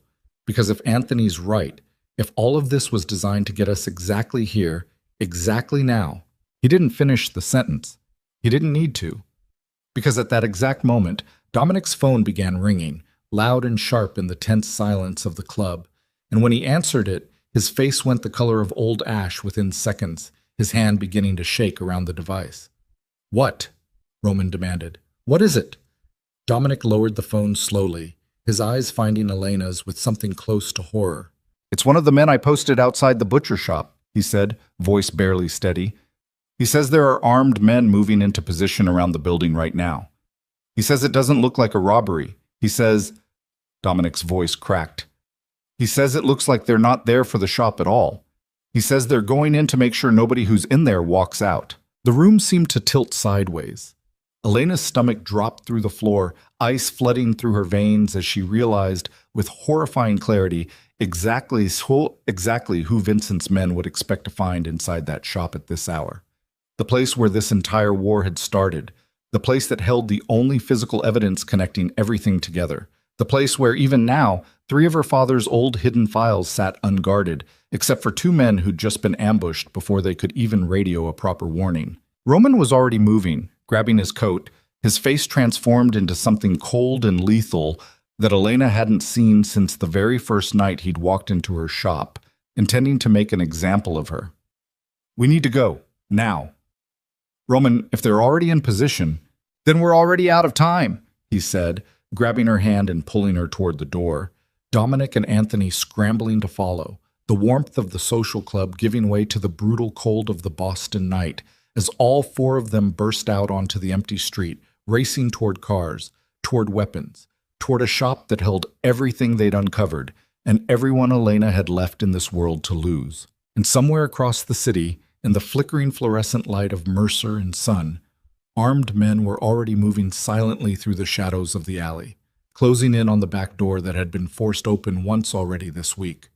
Not to search this time, but to make absolutely certain that whatever secrets remained inside that building never had the chance to surface again, and that anyone unfortunate enough to be standing in the way of that goal would not be walking out alive. The car ate the distance between Hanover Street and Dorchester in under 6 minutes, Roman's hands white-knuckled on the wheel, running 2 red lights without slowing, the engine screaming as he cut across lanes with a recklessness that would have terrified Elena under any other circumstances. Right now, all she felt was the same cold, focused calm that had carried her through every crisis of her adult life, the one her father had built into her one cut, one lesson, one quiet correction at a time.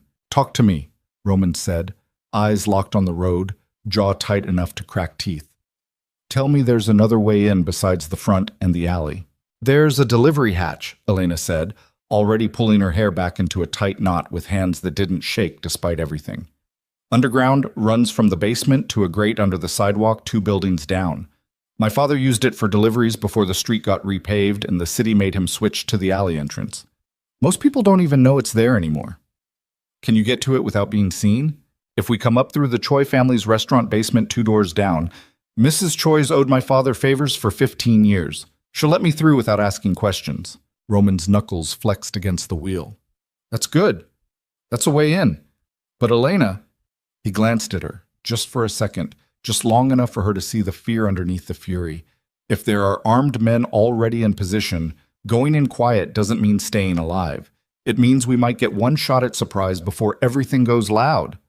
Then we make the shot count. Dominic's car screeched up behind them as they parked 2 blocks short of the shop, lights off, engine cut. Anthony climbed out slower than the rest, his 68-year-old joints protesting the speed of everything happening around him, but his eyes were sharp, alert, scanning the rooftops and alley mouths with the practiced caution of a man who'd survived 4 decades in this business by never once underestimating what waited in the dark. 2 men, Dominic said quietly, checking the chamber of a handgun Elena hadn't even seen him produce. "Posted at the corner of Mercer's building, no uniforms, trying too hard to look casual. Amateurs would call that subtle. I call it a flashing sign." "Vincent wouldn't send amateurs," Roman muttered. No, Anthony agreed grimly, "which means these 2 are just the outer ring. There's more inside already, and probably a couple more we haven't spotted yet, watching the perimeter from somewhere with a sightline."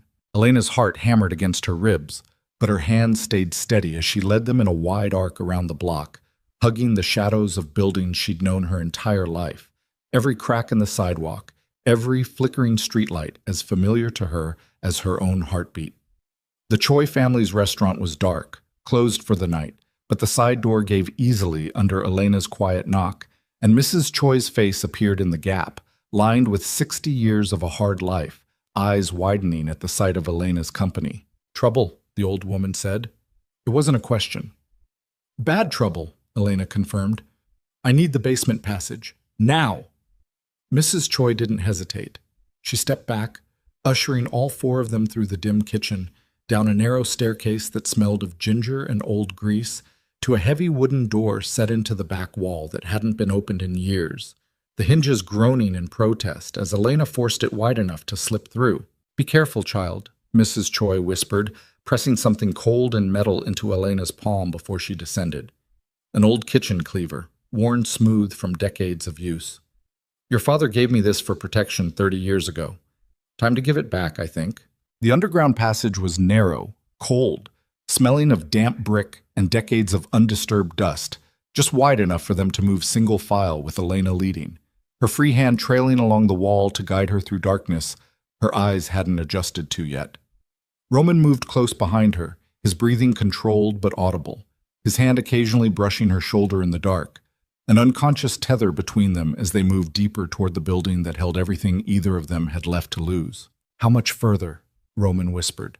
20 feet, maybe less. Elena's fingers found the cold iron rungs of a ladder bolted into the brick, leading up to a trapdoor she knew sat beneath a section of loose flooring in her father's basement storage room. This comes up under the old grain sacks. Should be enough cover to get a look before anyone sees us. She climbed first, every muscle coiled tight, every breath measured and controlled despite the violent hammering of her heart, and pressed her palm flat against the wooden trapdoor above her, easing it upward an inch at a time, listening, waiting, every cell in her body screaming at her to move faster, even as years of training kept her deliberate and slow. Through the gap, she could see the dim shape of her father's basement, undisturbed, and beyond it, the thin line of light bleeding under the door that led up into the main shop, and the unmistakable sound of boots on tile, more than one set, moving with the careful, deliberate pace of men searching a building room by room. She eased the trapdoor fully open and climbed through, Roman following close behind, then Dominic, then Anthony last, the older man moving slower but no less determined, his weathered hand never straying far from the weapon tucked into his waistband. 3 voices, Roman breathed, barely audible. Maybe 4. They're searching the front of the shop. My files are in the back office, Elena whispered. If they find that drawer... They're not looking for files, Dominic murmured grimly, checking his own weapon with hands that had gone perfectly steady despite everything. Anthony's source was clear. They're here to make sure nobody walks out. The files are secondary. We're the target. Elena's blood ran cold, but underneath the fear something harder settled into place. The same cold clarity that had carried her through every dangerous moment of the last 2 weeks. The voice of her father steady in her memory. Calm hands cut clean. Panic just makes a mess. There's a fire exit by the walk-in cooler, she whispered.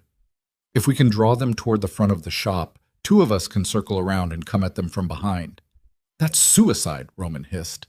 That's the only play we've got, Elena shot back, voice barely above a breath but sharp enough to cut. You want to wait here in the dark until they find this basement too? We move now, or we don't move at all. Roman's jaw tightened, and for a long, charged second, Elena watched him war with every instinct that told him to protect her, to keep her safe behind him no matter the cost, and watched him lose that war to the cold, practical truth she'd just laid out in front of him. Fine, he said finally, voice low and lethal. Dominic, Anthony, you take the front, draw their attention toward the display counters. Elena and I circle through the cooler, come up behind whoever's covering the back hallway. Roman, Dominic started. We don't have time to argue logistics, Roman snapped. Move. They split in the dark, Dominic and Anthony melting toward the front of the shop with the kind of silent, practiced movement that spoke to decades spent in exactly this kind of violence, while Roman and Elena pressed themselves against the cold steel of the walk-in cooler, easing the heavy door open just enough to slip inside, the blast of refrigerated air hitting them both like a physical shock after the warmth of the basement. Through the gap in the cooler door, Elena could see a sliver of the back hallway, and the dark shape of a man standing guard near the office door, gun held low and ready, his posture radiating the particular tension of someone trained for exactly this kind of work. One target, she breathed, barely audible, even pressed this close to Roman, close enough to feel the heat radiating off his body, despite the cold of the cooler around them. I can take him. Elena, trust me. She didn't wait for his answer. She eased the cooler door open another 6 inches, slipped through into the dim hallway, moving low and silent. Every year of training her father had drilled into her, converging into this single narrow window of opportunity. The guard's back was 3/4 turned. Attention split between the front of the shop and a radio clipped to his shoulder that crackled faintly with static. She closed the distance in 4 silent steps and drove the heel of her palm into the base of his skull with everything she had, following it immediately with a sharp twist of his weapon hand that wrenched the gun free before he could even register what was happening. He staggered, disoriented, and Roman emerged from the shadows behind her, driving a fist into the man's jaw that dropped him cold against the tile floor with a heavy, final thud. "Clean," Roman breathed, chest heaving, adrenaline making his hands shake even as his voice stayed controlled. "Elena, that was—" The sound of gunfire from the front of the shop shattered whatever he'd been about to say. 3 sharp cracks followed by the shattering of glass. And both of them froze for half a second before instinct took over and they were moving, sprinting down the hallway toward the front of the building where Dominic and Anthony had drawn the rest of the ambush exactly as planned, and walked straight into far more men than anyone had accounted for. The front of the shop was chaos. Display cases shattered, glass scattered across the tile floor catching the fractured light. Dominic crouched behind the counter exchanging fire with 2 men positioned near the front door, while Anthony, blood already streaming from a graze along his temple, dragged himself behind an overturned table for cover. 4 of them, Dominic shouted over the gunfire, voice tight with strain. "Maybe 5. There's another position by the side window." A bullet tore through the air, close enough to Roman's head that Elena felt the displacement of it against her cheek, and pure instinct took over, her body moving before conscious thought could catch up, dragging Roman down behind the heavy steel prep table, just as another round splintered the wood inches from where his head had been. "You almost—" Roman's voice was raw, shaking, his hand gripping her arm hard enough to bruise as he stared at her with something close to panic. "Elena, you could have—" "I didn't," she said, breathing hard, adrenaline making everything sharp and bright and terrifyingly clear. "Focus! We need to even these odds before Dominic and Anthony run out of cover." Roman's face hardened, the fear transforming into something colder, more lethal, the same predatory focus she'd seen the very first night he'd walked into her shop expecting to find easy prey. He checked the weapon he'd taken off the guard in the hallway, ejected the magazine to check the count, and slammed it back home with a sharp, decisive click. "Stay behind me." Not a chance. There wasn't time to argue further. Roman rose from behind the prep table, firing 2 controlled shots toward the front window that drove one of the gunmen back behind the doorframe, buying Dominic enough time to reload and return fire with renewed precision. Elena moved low along the side of the counter, working her way toward the side window position Dominic had warned them about. The cleaver Mrs. Choi had given her gripped tight in one hand, every nerve in her body screaming with a mixture of terror and a strange electric clarity she'd never experienced before. She came around the corner of the meat display case just as the 5th gunman, younger than the others, nervous energy radiating off him in waves she recognized immediately, the same desperate, hired muscle energy as the man who'd broken into her shop days earlier, swung his weapon toward her. Time slowed. She saw his finger tightening on the trigger, saw the exact angle of the barrel rising toward her chest, and her body moved on pure instinct, diving sideways into the meat display case as the shot cracked through the air where she'd been standing half a second earlier, glass exploding around her, shards biting into her exposed forearm as she hit the floor hard and rolled, came up swinging the cleaver in a wide, desperate arc that caught the gunman's wrist and sent his weapon clattering across the tile. He screamed more in shock than pain and lunged at her barehanded, and Elena met him with everything her father had ever taught her. Every pressure point, every disabling strike, years of muscle memory, built one quiet lesson at a time, finally unleashing in a violence that felt both foreign and inevitable. She drove her knee into his stomach, followed with an elbow to his temple that staggered him, and finished it with a strike to his throat that dropped him gasping to the floor beside his own discarded weapon. She was bleeding from a dozen small cuts along her arm, her breath tearing ragged out of her chest, blood and sweat mixing on her skin. But she was standing, and the gunman wasn't getting back up. "Elena!" Roman's voice, raw with panic, cutting through the chaos. "Behind you!" She spun just in time to see the last gunman, the leader, she realized, the only one wearing something close to tactical gear instead of the casual mismatched clothing of hired muscle. Emerging from the side hallway with his weapon already raised, already aimed, and there was no time at all to dodge or block or do anything except watch the barrel of the gun swing toward her with terrible, inevitable precision. The shot rang out, but it didn't come from the gunman's weapon.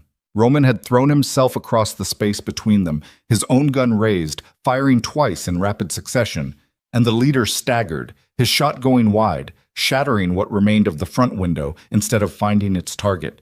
He crumpled against the doorframe, weapon slipping from his fingers, and the shop fell suddenly, violently silent, except for the ragged breathing of everyone still standing. Elena's ears rang.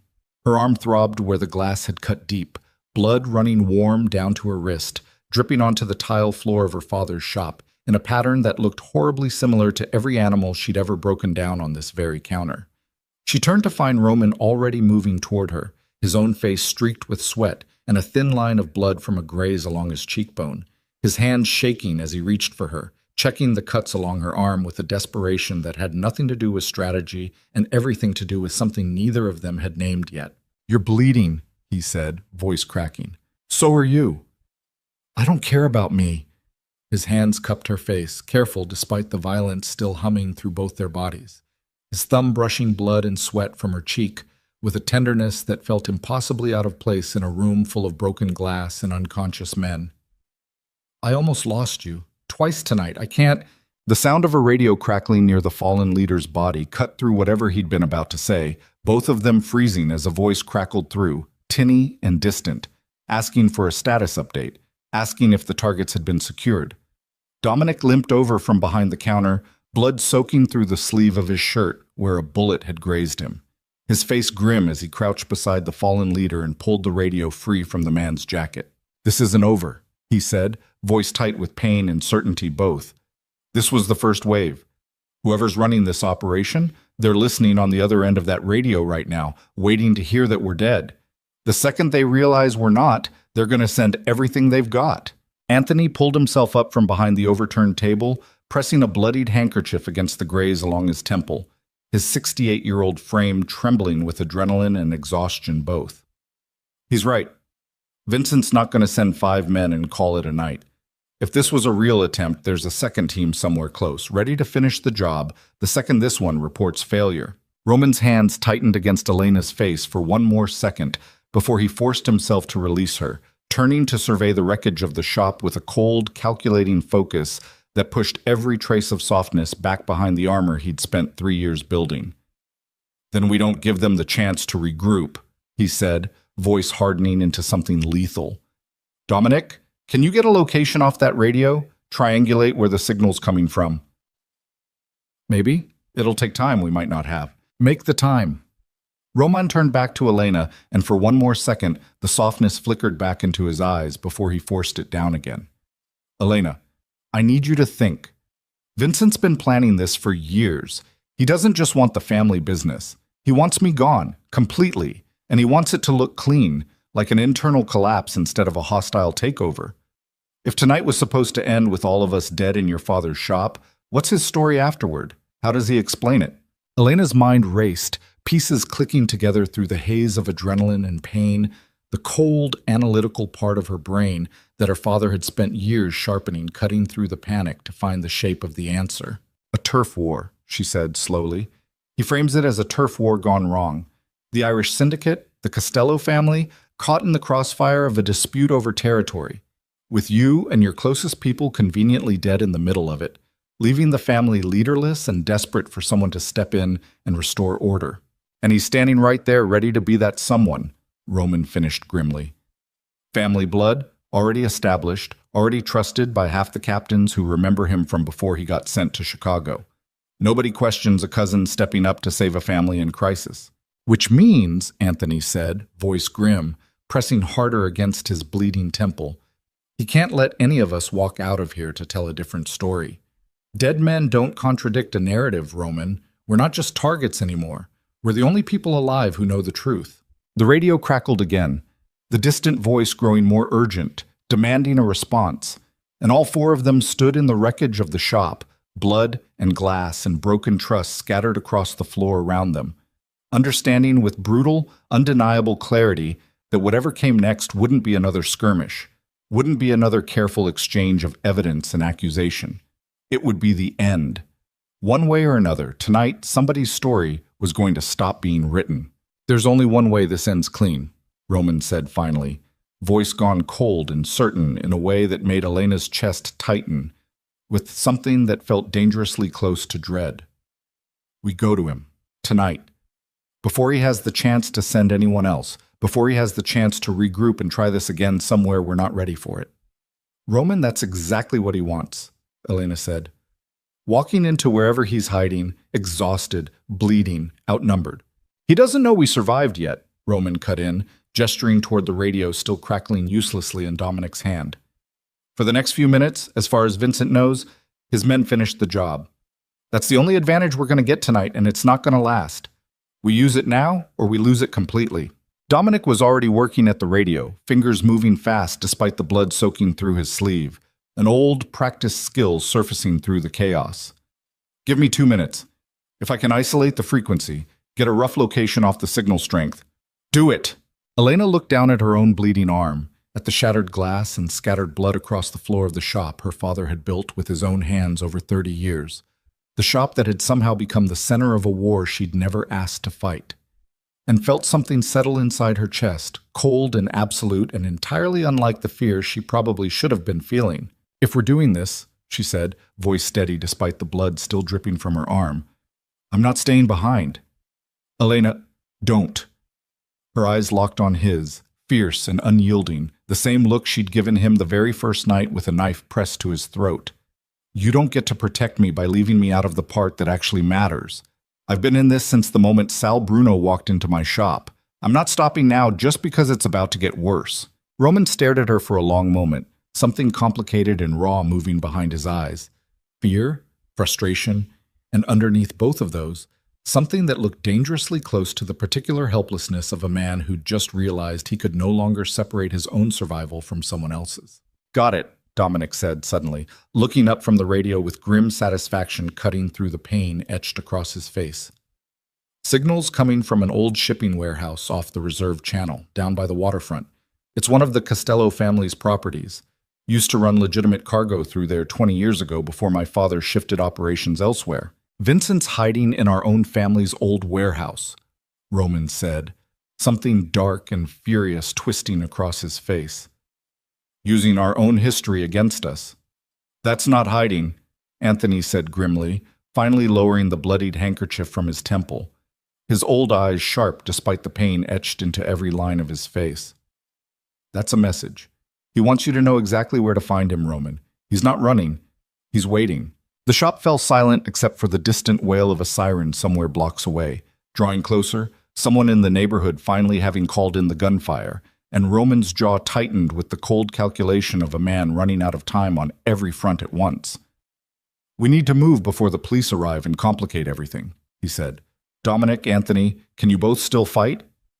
"Try and stop us," Dominic said grimly, despite the blood still soaking through his sleeve. Roman turned to Elena one final time, and in his eyes she saw the full weight of everything that had brought them to this moment. The knife at his throat the first night, the secrets buried in her father's hidden files, the growing, dangerous thing that had built itself between them across 2 weeks of blood and betrayal and reluctant trust. "If we walk into that warehouse," he said quietly, "there's no version of tonight where everyone walks back out untouched. You understand that?" "I understood that the second I picked up that cleaver," Elena said, gripping the bloodied blade tighter in her hand, her father's voice steady in her memory even now, especially now. "Let's finish this." Outside, the sirens grew louder, and somewhere across the city, in an old warehouse that still smelled faintly of salt water and rust. Despite 20 years of disuse, Vincent Costello stood waiting in the dark, a radio in his hand gone ominously silent, beginning to understand that the report he'd been expecting was never going to come, and that the family he thought he'd already destroyed was instead coming straight for him, with nothing left to lose and everything left to prove. The warehouse rose out of the waterfront dark like something already dead, corrugated steel walls streaked with 20 years of rust, the old Costello shipping logo barely visible beneath layers of grime and salt air. Roman parked 2 blocks out, killing the engine, and for a moment the four of them sat in silence. The only sound their own ragged breathing and the distant slap of harbor water against pilings. "Last chance to wait this one out," Roman said, not looking at Elena, though everyone in the car understood exactly who he was talking to. "Drive faster next time if you don't want me along," Elena said, already checking the cleaver in her grip, the gun she'd taken off the unconscious shooter back at the shop tucked into her waistband, cold against her hip. Dominic was the first one out, moving with the controlled limp of a man ignoring a bullet wound through sheer stubbornness, scanning the loading dock entrance with the same patient calculation he'd used his whole career. Anthony followed slower, blood still crusted along his temple, but his eyes were sharp, alert. A 68-year-old body running on nothing but decades of discipline and the particular fury of a man who'd just learned how badly he'd been played. The side door hung slightly ajar, light spilling out in a thin yellow line across the wet asphalt. An invitation. "He's expecting us," Roman murmured. "He's expecting bodies," Elena corrected, "not us walking in upright." They moved through the door in a low crouch, weapons raised, and found themselves in a cavernous space stacked with rusted shipping containers, the air thick with the smell of salt and motor oil, and something colder underneath. The particular silence of a place built for violence and emptied out for exactly that purpose. In the center of the open floor, under a single hanging work light that swayed slightly in a draft from somewhere, stood Vincent Costello. He looked nothing like what Elena had pictured. Not some snarling caricature of betrayal, but a man in his late 30s with Roman's same dark hair, the same set jaw, family resemblance unmistakable even across the distance, except where Roman's eyes carried a controlled, simmering intensity. Vincent's were flat, almost bored, the eyes of a man who'd spent so long rehearsing this moment in his head that the reality barely registered as real anymore.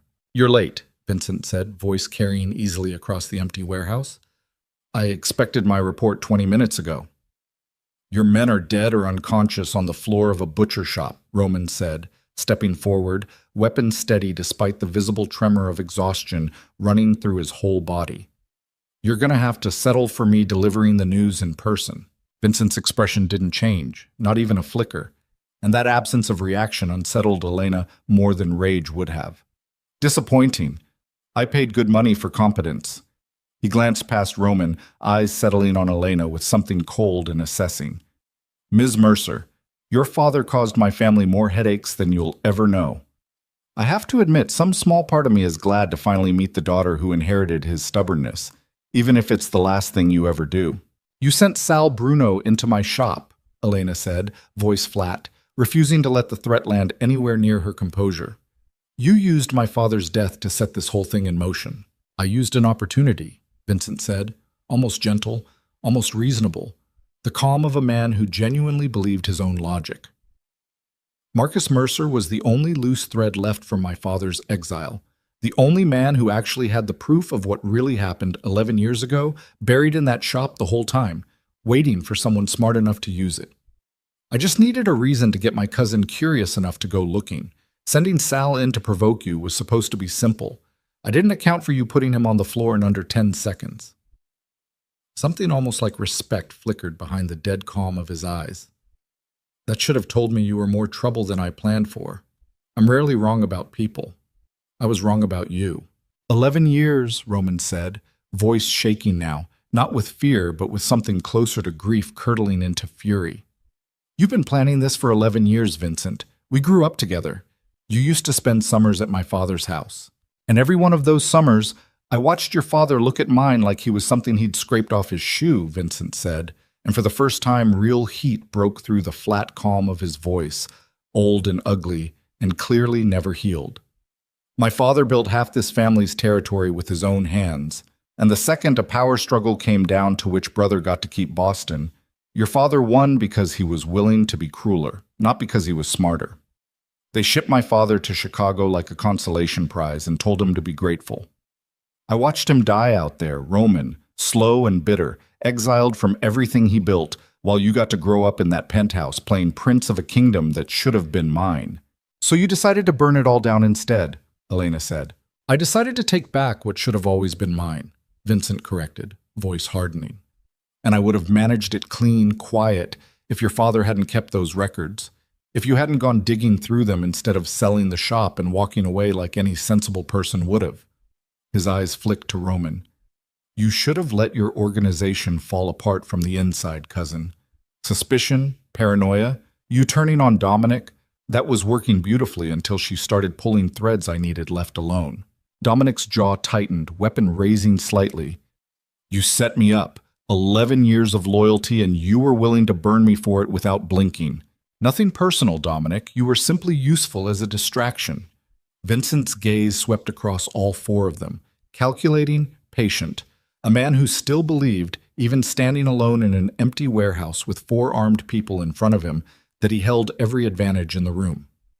Which brings us to the part where I explain why none of you are leaving this building. He raised two fingers, a small, almost lazy gesture, and the sound of multiple footsteps emerged from behind the stacked containers on either side of the warehouse floor. 6 men, maybe 7, weapons already raised, emerging from positions that had clearly been prepared and waiting long before any of them had walked through that door. You didn't think I'd come alone to watch you fail twice in one night, did you? Vincent said, almost gently. I told you. I'm rarely wrong about people. I knew you'd survive the shop. I knew you'd come here anyway because that's exactly the kind of reckless, prideful mistake my cousin has always made. So I prepared accordingly. The warehouse went deathly quiet. The only sound the soft creak of the swaying worklight and the ragged breathing of 4 exhausted, bleeding people staring down the barrels of 7 fresh weapons with nothing left in reserve but desperation. Roman, Elena breathed, barely audible. I know. Drop your weapons, Vincent said, voice gone cold and final. Or this gets considerably less clean than I was planning. For one terrible, suspended second, nobody moved. Elena's mind raced through every possibility, every angle, every desperate calculation her father had ever drilled into her, and found nothing. No clever exit, no hidden advantage, just 4 exhausted people and 7 loaded guns in an empty warehouse that smelled like rust and inevitability. It was Anthony who moved first. The old man's hand, the one not pressed against his bleeding temple, dropped slowly toward his waistband. And Elena understood, in the half-second before it happened, that he wasn't reaching for surrender. Anthony, don't! Roman started. Anthony fired first, catching the nearest gunman in the shoulder, and the warehouse exploded into chaos. Elena hit the ground instinctively, rolling behind the nearest shipping container as gunfire tore through the space where she'd been standing, the deafening crack of it bouncing off corrugated steel walls until the whole world seemed to be nothing but noise and muzzle flash and the acrid bite of gunpowder. She came up firing, 2 shots toward the silhouette of a gunman advancing on Dominic's flank, missing wide but buying enough hesitation for Dominic to drop low and return fire with brutal precision. Roman had gone to ground near the center of the floor, exchanging fire with 2 men advancing from his left, his face a mask of cold, focused fury, every shot controlled despite the chaos exploding around him. Elena watched, heart in her throat, as a round caught his shoulder, spinning him sideways with a sharp cry of pain that he swallowed almost instantly, forcing himself back upright, weapons still raised. Roman! I'm fine, keep moving. She wasn't fine, but there was no time to argue. No time to do anything except keep moving, keep fighting, keep breathing through the chaos as the warehouse became a maze of muzzle flash and shouting and the specific terrible music of violence at its most chaotic. Elena ducked behind another container, breath tearing in her lungs, blood from the glass cuts on her arm mixing with fresh sweat, and forced herself to think instead of simply react. 6 men. Maybe 5 now, with Anthony's first shot landing true. Dominic was pinned but holding. Roman was wounded but upright. And somewhere in the chaos, Vincent Costello had retreated toward the back of the warehouse, using the confusion as cover, exactly the kind of careful, calculated self-preservation Elena had expected from a man who'd spent 11 years orchestrating other people's destruction from a comfortable distance. She wasn't letting him disappear into the shadows again. She moved low and fast along the edge of the containers, putting herself between the chaos of the main firefight and the back corridor where she'd glimpsed Vincent's retreating shape, every instinct her father had ever taught her converging into a single, narrow point of focus. She found him in a side office, the door half closed. Vincent standing at a desk with a phone pressed to his ear, voice low and urgent, calling for something. Reinforcements. An exit plan? She didn't know and didn't care. She kicked the door fully open. Vincent spun, phone clattering to the floor, his hand already moving toward the weapon at his hip. But Elena was faster, had been faster her entire life without ever fully understanding why, until a man with a knife to his throat had told her the truth about her father 2 weeks ago. She crossed the distance in 3 strides and drove the cleaver down in a controlled arc, not toward his throat, not a killing strike, but hard enough to bury the blade into the wooden desk an inch from his reaching hand, close enough that he froze completely, staring at the blade quivering inches from his fingers. "Don't," Elena said, weapon raised now, leveled at his chest, her voice steady despite the chaos still echoing from the main floor behind her. "Don't make me finish what my father should have started 11 years ago." Vincent's flat calm finally cracked, something raw and afraid bleeding through for the first time since they'd walked into this warehouse. "You won't shoot me. You're not like them. Your father kept secrets, sure, but he never pulled a trigger in his life. I know his record. I know exactly what kind of man he was." "You don't know anything about my father," Elena said, voice low and dangerous, "except what was useful for you to learn so you could use his death against his own daughter. You sent men into his shop. You put your hands on a building he built with 30 years of his life. You don't get to tell me what I am or what I'm not capable of." The gunfire from the main floor was dying down, replaced by shouts, by the distinct sound of Dominic's voice calling out that the warehouse was clear, that the last of Vincent's men had either fled or fallen. Elena kept her weapon trained on Vincent, her hand steady despite the adrenaline and exhaustion screaming through every muscle in her body, and watched the last of his composure crumble into something desperate. "This doesn't end the way you think it does," Vincent said, voice cracking. "Even if you kill me here, the Irish syndicate's already moved against 3 of Roman's shipments this month. The damage is done. His organization is already bleeding out. You think killing me saves him?" "I think," Elena said, "that you're a coward who built 11 years of resentment into an excuse to hurt people who never did anything to you, and I think the only thing that's going to save you right now is the fact that I'm not the one who gets to decide what happens to you." She glanced past him, toward the doorway, where Roman now stood, weapon raised, blood soaking through the shoulder of his shirt, his face a mask of controlled fury, staring at the cousin who'd spent over a decade planning his destruction. "Roman," Vincent breathed, something almost like relief in his voice, the desperate hope of a man clinging to family ties even now. "Cousin, we can talk about this. We're blood. That has to count for something." Roman stepped into the room slowly, weapon never wavering, and Elena watched something terrible and exhausted move behind his eyes. 34 years of family history, of summers spent together, of every memory now poisoned by the knowledge of exactly how long this betrayal had been brewing beneath the surface. "You're right," Roman said quietly. "We are blood. And blood is exactly why I'm not going to kill you here, even though every part of me wants to." Vincent's shoulders sagged with relief that lasted exactly as long as it took Roman to finish his sentence. "Instead, you're going to spend the rest of your life somewhere you can think very carefully about what family actually means," Roman continued, voice gone cold and absolute. "Dominic's already calling people who will make sure the right authorities find exactly enough evidence to put you away for a very long time. Not for the family to handle quietly, for the actual justice system to handle publicly, permanently. Because that's the thing about you, Vincent. You always wanted what my father built, but you never once understood that the only reason it survived as long as it did was because somewhere underneath all the violence, there was still a code. Loyalty. Lines you didn't cross." His voice cracked, just slightly, just enough for the grief underneath the fury to show through. "You crossed every single one of them, and I'm done letting blood be an excuse for that." Vincent's face crumpled, the careful mask finally shattering completely, 11 years of patient, calculated resentment collapsing into something small and frightened and, for the first time since they'd walked into this warehouse, entirely human. "Roman, please." "Don't," Roman said quietly, and the single word carried more weight than any threat he'd made all night. "Don't make this harder than it already is." The sirens that had followed them from Elena's shop finally caught up to the warehouse 20 minutes later. But by then, Dominic had already made the calls that mattered. Careful, precise calls to people who existed in the particular gray space between organized crime and law enforcement that men like him had spent decades cultivating.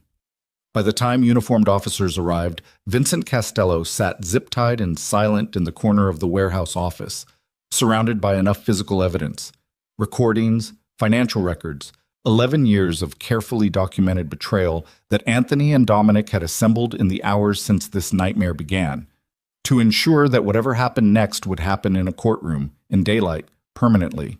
Elena sat on the loading dock outside, the cold harbor air doing little to cool the adrenaline still burning through her veins, watching paramedics work on the shoulder wound that had torn through Roman's flesh an inch from anything vital. He winced as they cleaned it, jaw tight, but his eyes never left her, watching her with an intensity that had nothing to do with the pain radiating through his own body. "You should let them look at your arm," he said, nodding toward the dried blood crusted along her forearm where the glass had cut deep. "I will, after they finish with you." "Elena, I'm not going anywhere, Roman." Something in his face shifted at that. Exhaustion and relief, and something far more complicated all moving across his features at once. And for a long moment, neither of them said anything else, just sat in the cold harbor air, listening to the distant sound of more sirens, the chaos of a war finally, definitively over. "My father built something ugly," Roman said finally, voice quiet, almost lost beneath the harbor wind. "I spent 3 years telling myself I was just protecting it, holding it together because that's what was expected of me. Tonight, watching my own cousin try to burn it all down out of 11 years of bitterness, watching what that kind of resentment does to a person, what it costs everyone around them, I don't know if I want to keep protecting it anymore. Not like this. Not built on fear. So don't," Elena said simply. "It's not that easy. Nothing ever is." She turned to look at him fully, blood and exhaustion etched into both their faces. Two people who'd started this as strangers on opposite sides of a knife and ended it as something neither of them had a clean word for yet. "But you've got Dominic, you've got Anthony, you've got an entire neighborhood full of people who watched you choose to protect them instead of exploit them, starting with one stubborn butcher's daughter who refused to pay protection money. That's not nothing, Roman. That's actually the beginning of something better, if you're willing to build it." Roman studied her for a long moment, something tender and uncertain moving behind his exhausted eyes. "You'd help with that? Building something better?" "I helped you find a traitor, survive an ambush, and watched you almost get shot twice in one night," Elena said, the faintest hint of a tired smile finally breaking through her exhaustion. "I think I'm already more invested in this than I planned on being." 6 months passed, and the rebuilding happened slowly, in the way real change always does. Not in dramatic gestures, but in small, deliberate choices made over and over until they became habit, became culture, became the new shape of something that had been broken for a very long time. Mercer and Son reopened with a fresh coat of paint and a new sign that Elena had commissioned to read simply Mercer's, no longer needing the false promise of a son who'd never existed. The shop standing as a testament to a woman who'd inherited far more than she'd ever known. Local business owners along Dorchester Avenue stopped paying protection money entirely. The Costello family's presence in the neighborhood transformed from extortion into something that almost resembled actual community investment. Storefronts repaired, a youth center funded anonymously, the particular quiet generosity of a man trying to build something worth the cost of what it had taken to get there. Dominic recovered fully from his gunshot wound and took over day-to-day security operations with a renewed sense of purpose. His loyalty to Roman deeper than ever, the betrayal of false accusation healed slowly through the steady proof of trust, rebuilt one decision at a time. Anthony retired from active involvement but remained close, a quiet advisor whenever Roman needed the perspective of someone who'd watched 3 generations of this family rise and fall, and rise again. Vincent Costello's trial made headlines for exactly as long as these things usually do, before the city's attention moved on to the next scandal, the next crisis. And somewhere in a federal facility upstate, a man who'd spent 11 years planning a takeover finally had nothing left to plan at all.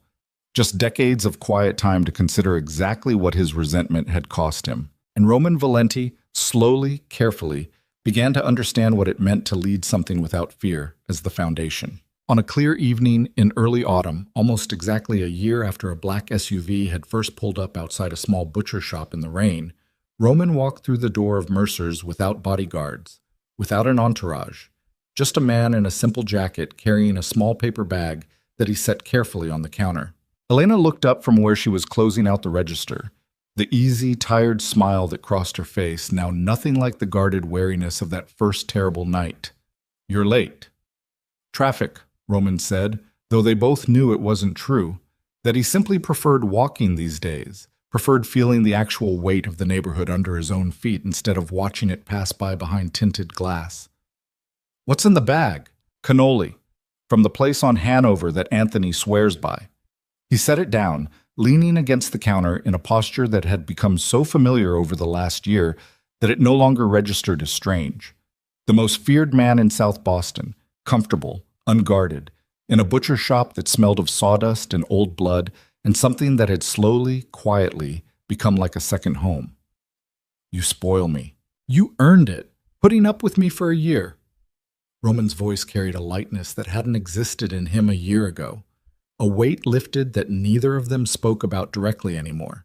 The particular piece of two people who'd survived something together and come out the other side changed by it. Elena finished locking the register, came around the counter, and for a moment they simply stood together in the quiet of the closed shop, the evening light slanting gold through the front windows. The street outside, finally, genuinely peaceful in a way it hadn't been in years. "My father used to say something," Elena said quietly, looking toward the old photograph she'd hung behind the counter. Marcus Mercer, younger, smiling, an apron identical to the one she still wore every single day. "Strength isn't about being the most dangerous person in the room. It's about being the person somebody else can stand next to without fear." I used to think that was just something he said to make a butcher shop sound noble. I understand it differently now. Roman reached for her hand, calloused fingers lacing through hers with the easy familiarity of something built slowly, deliberately, over months of choosing each other again and again, even when it would have been easier not to. "The strongest person I've ever known," he said quietly, "was never one of my soldiers. Wasn't my father, wasn't Dominic, wasn't anyone I spent years afraid of disappointing. It was a woman who held a knife to my throat the first night I met her and never once let me forget that fear isn't the same thing as respect." Elena smiled, tired and real and entirely unguarded, the particular smile of someone who'd finally stopped waiting for the other shoe to drop, who'd built something solid enough to trust completely. "True strength," she said, echoing words that felt less like something she was repeating and more like something she'd finally earned the right to say herself, "isn't measured by how much fear you can create. It's measured by who's still standing beside you when everything's already been taken from you and there's nothing left to gain from staying." Outside, the neighborhood lights began flickering on one by one against the deepening blue of the evening sky, warm and steady, illuminating a street that had spent years living in fear and was finally, slowly, learning what it felt like to simply exist without it. Somewhere down the block, kids were playing in an alley that had once been a crime scene, laughter carrying faintly through the cooling evening air, the particular sound of a neighborhood healing in real time, one ordinary evening at a time. Roman pulled Elena gently into the curve of his arm, and together they stood in the doorway of a butcher shop that had survived 30 years of secrets, a war that nearly destroyed everyone connected to it, and a love neither of them had expected to find in the wreckage of all that violence, looking out at a city finally beginning to breathe again, built not on fear, but on the quiet, unglamorous, hard-won foundation of two people who'd chosen, again and again, to stand beside each other when it would have been so much easier to walk away. The war that began with a knife at a Mafia boss's throat had ended, finally, completely.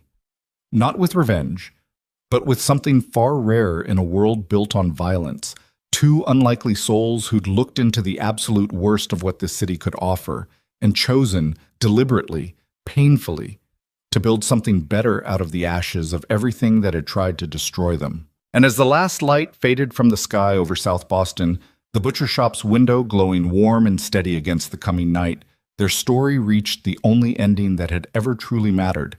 Not the end of a war, but the beginning of everything that came after it.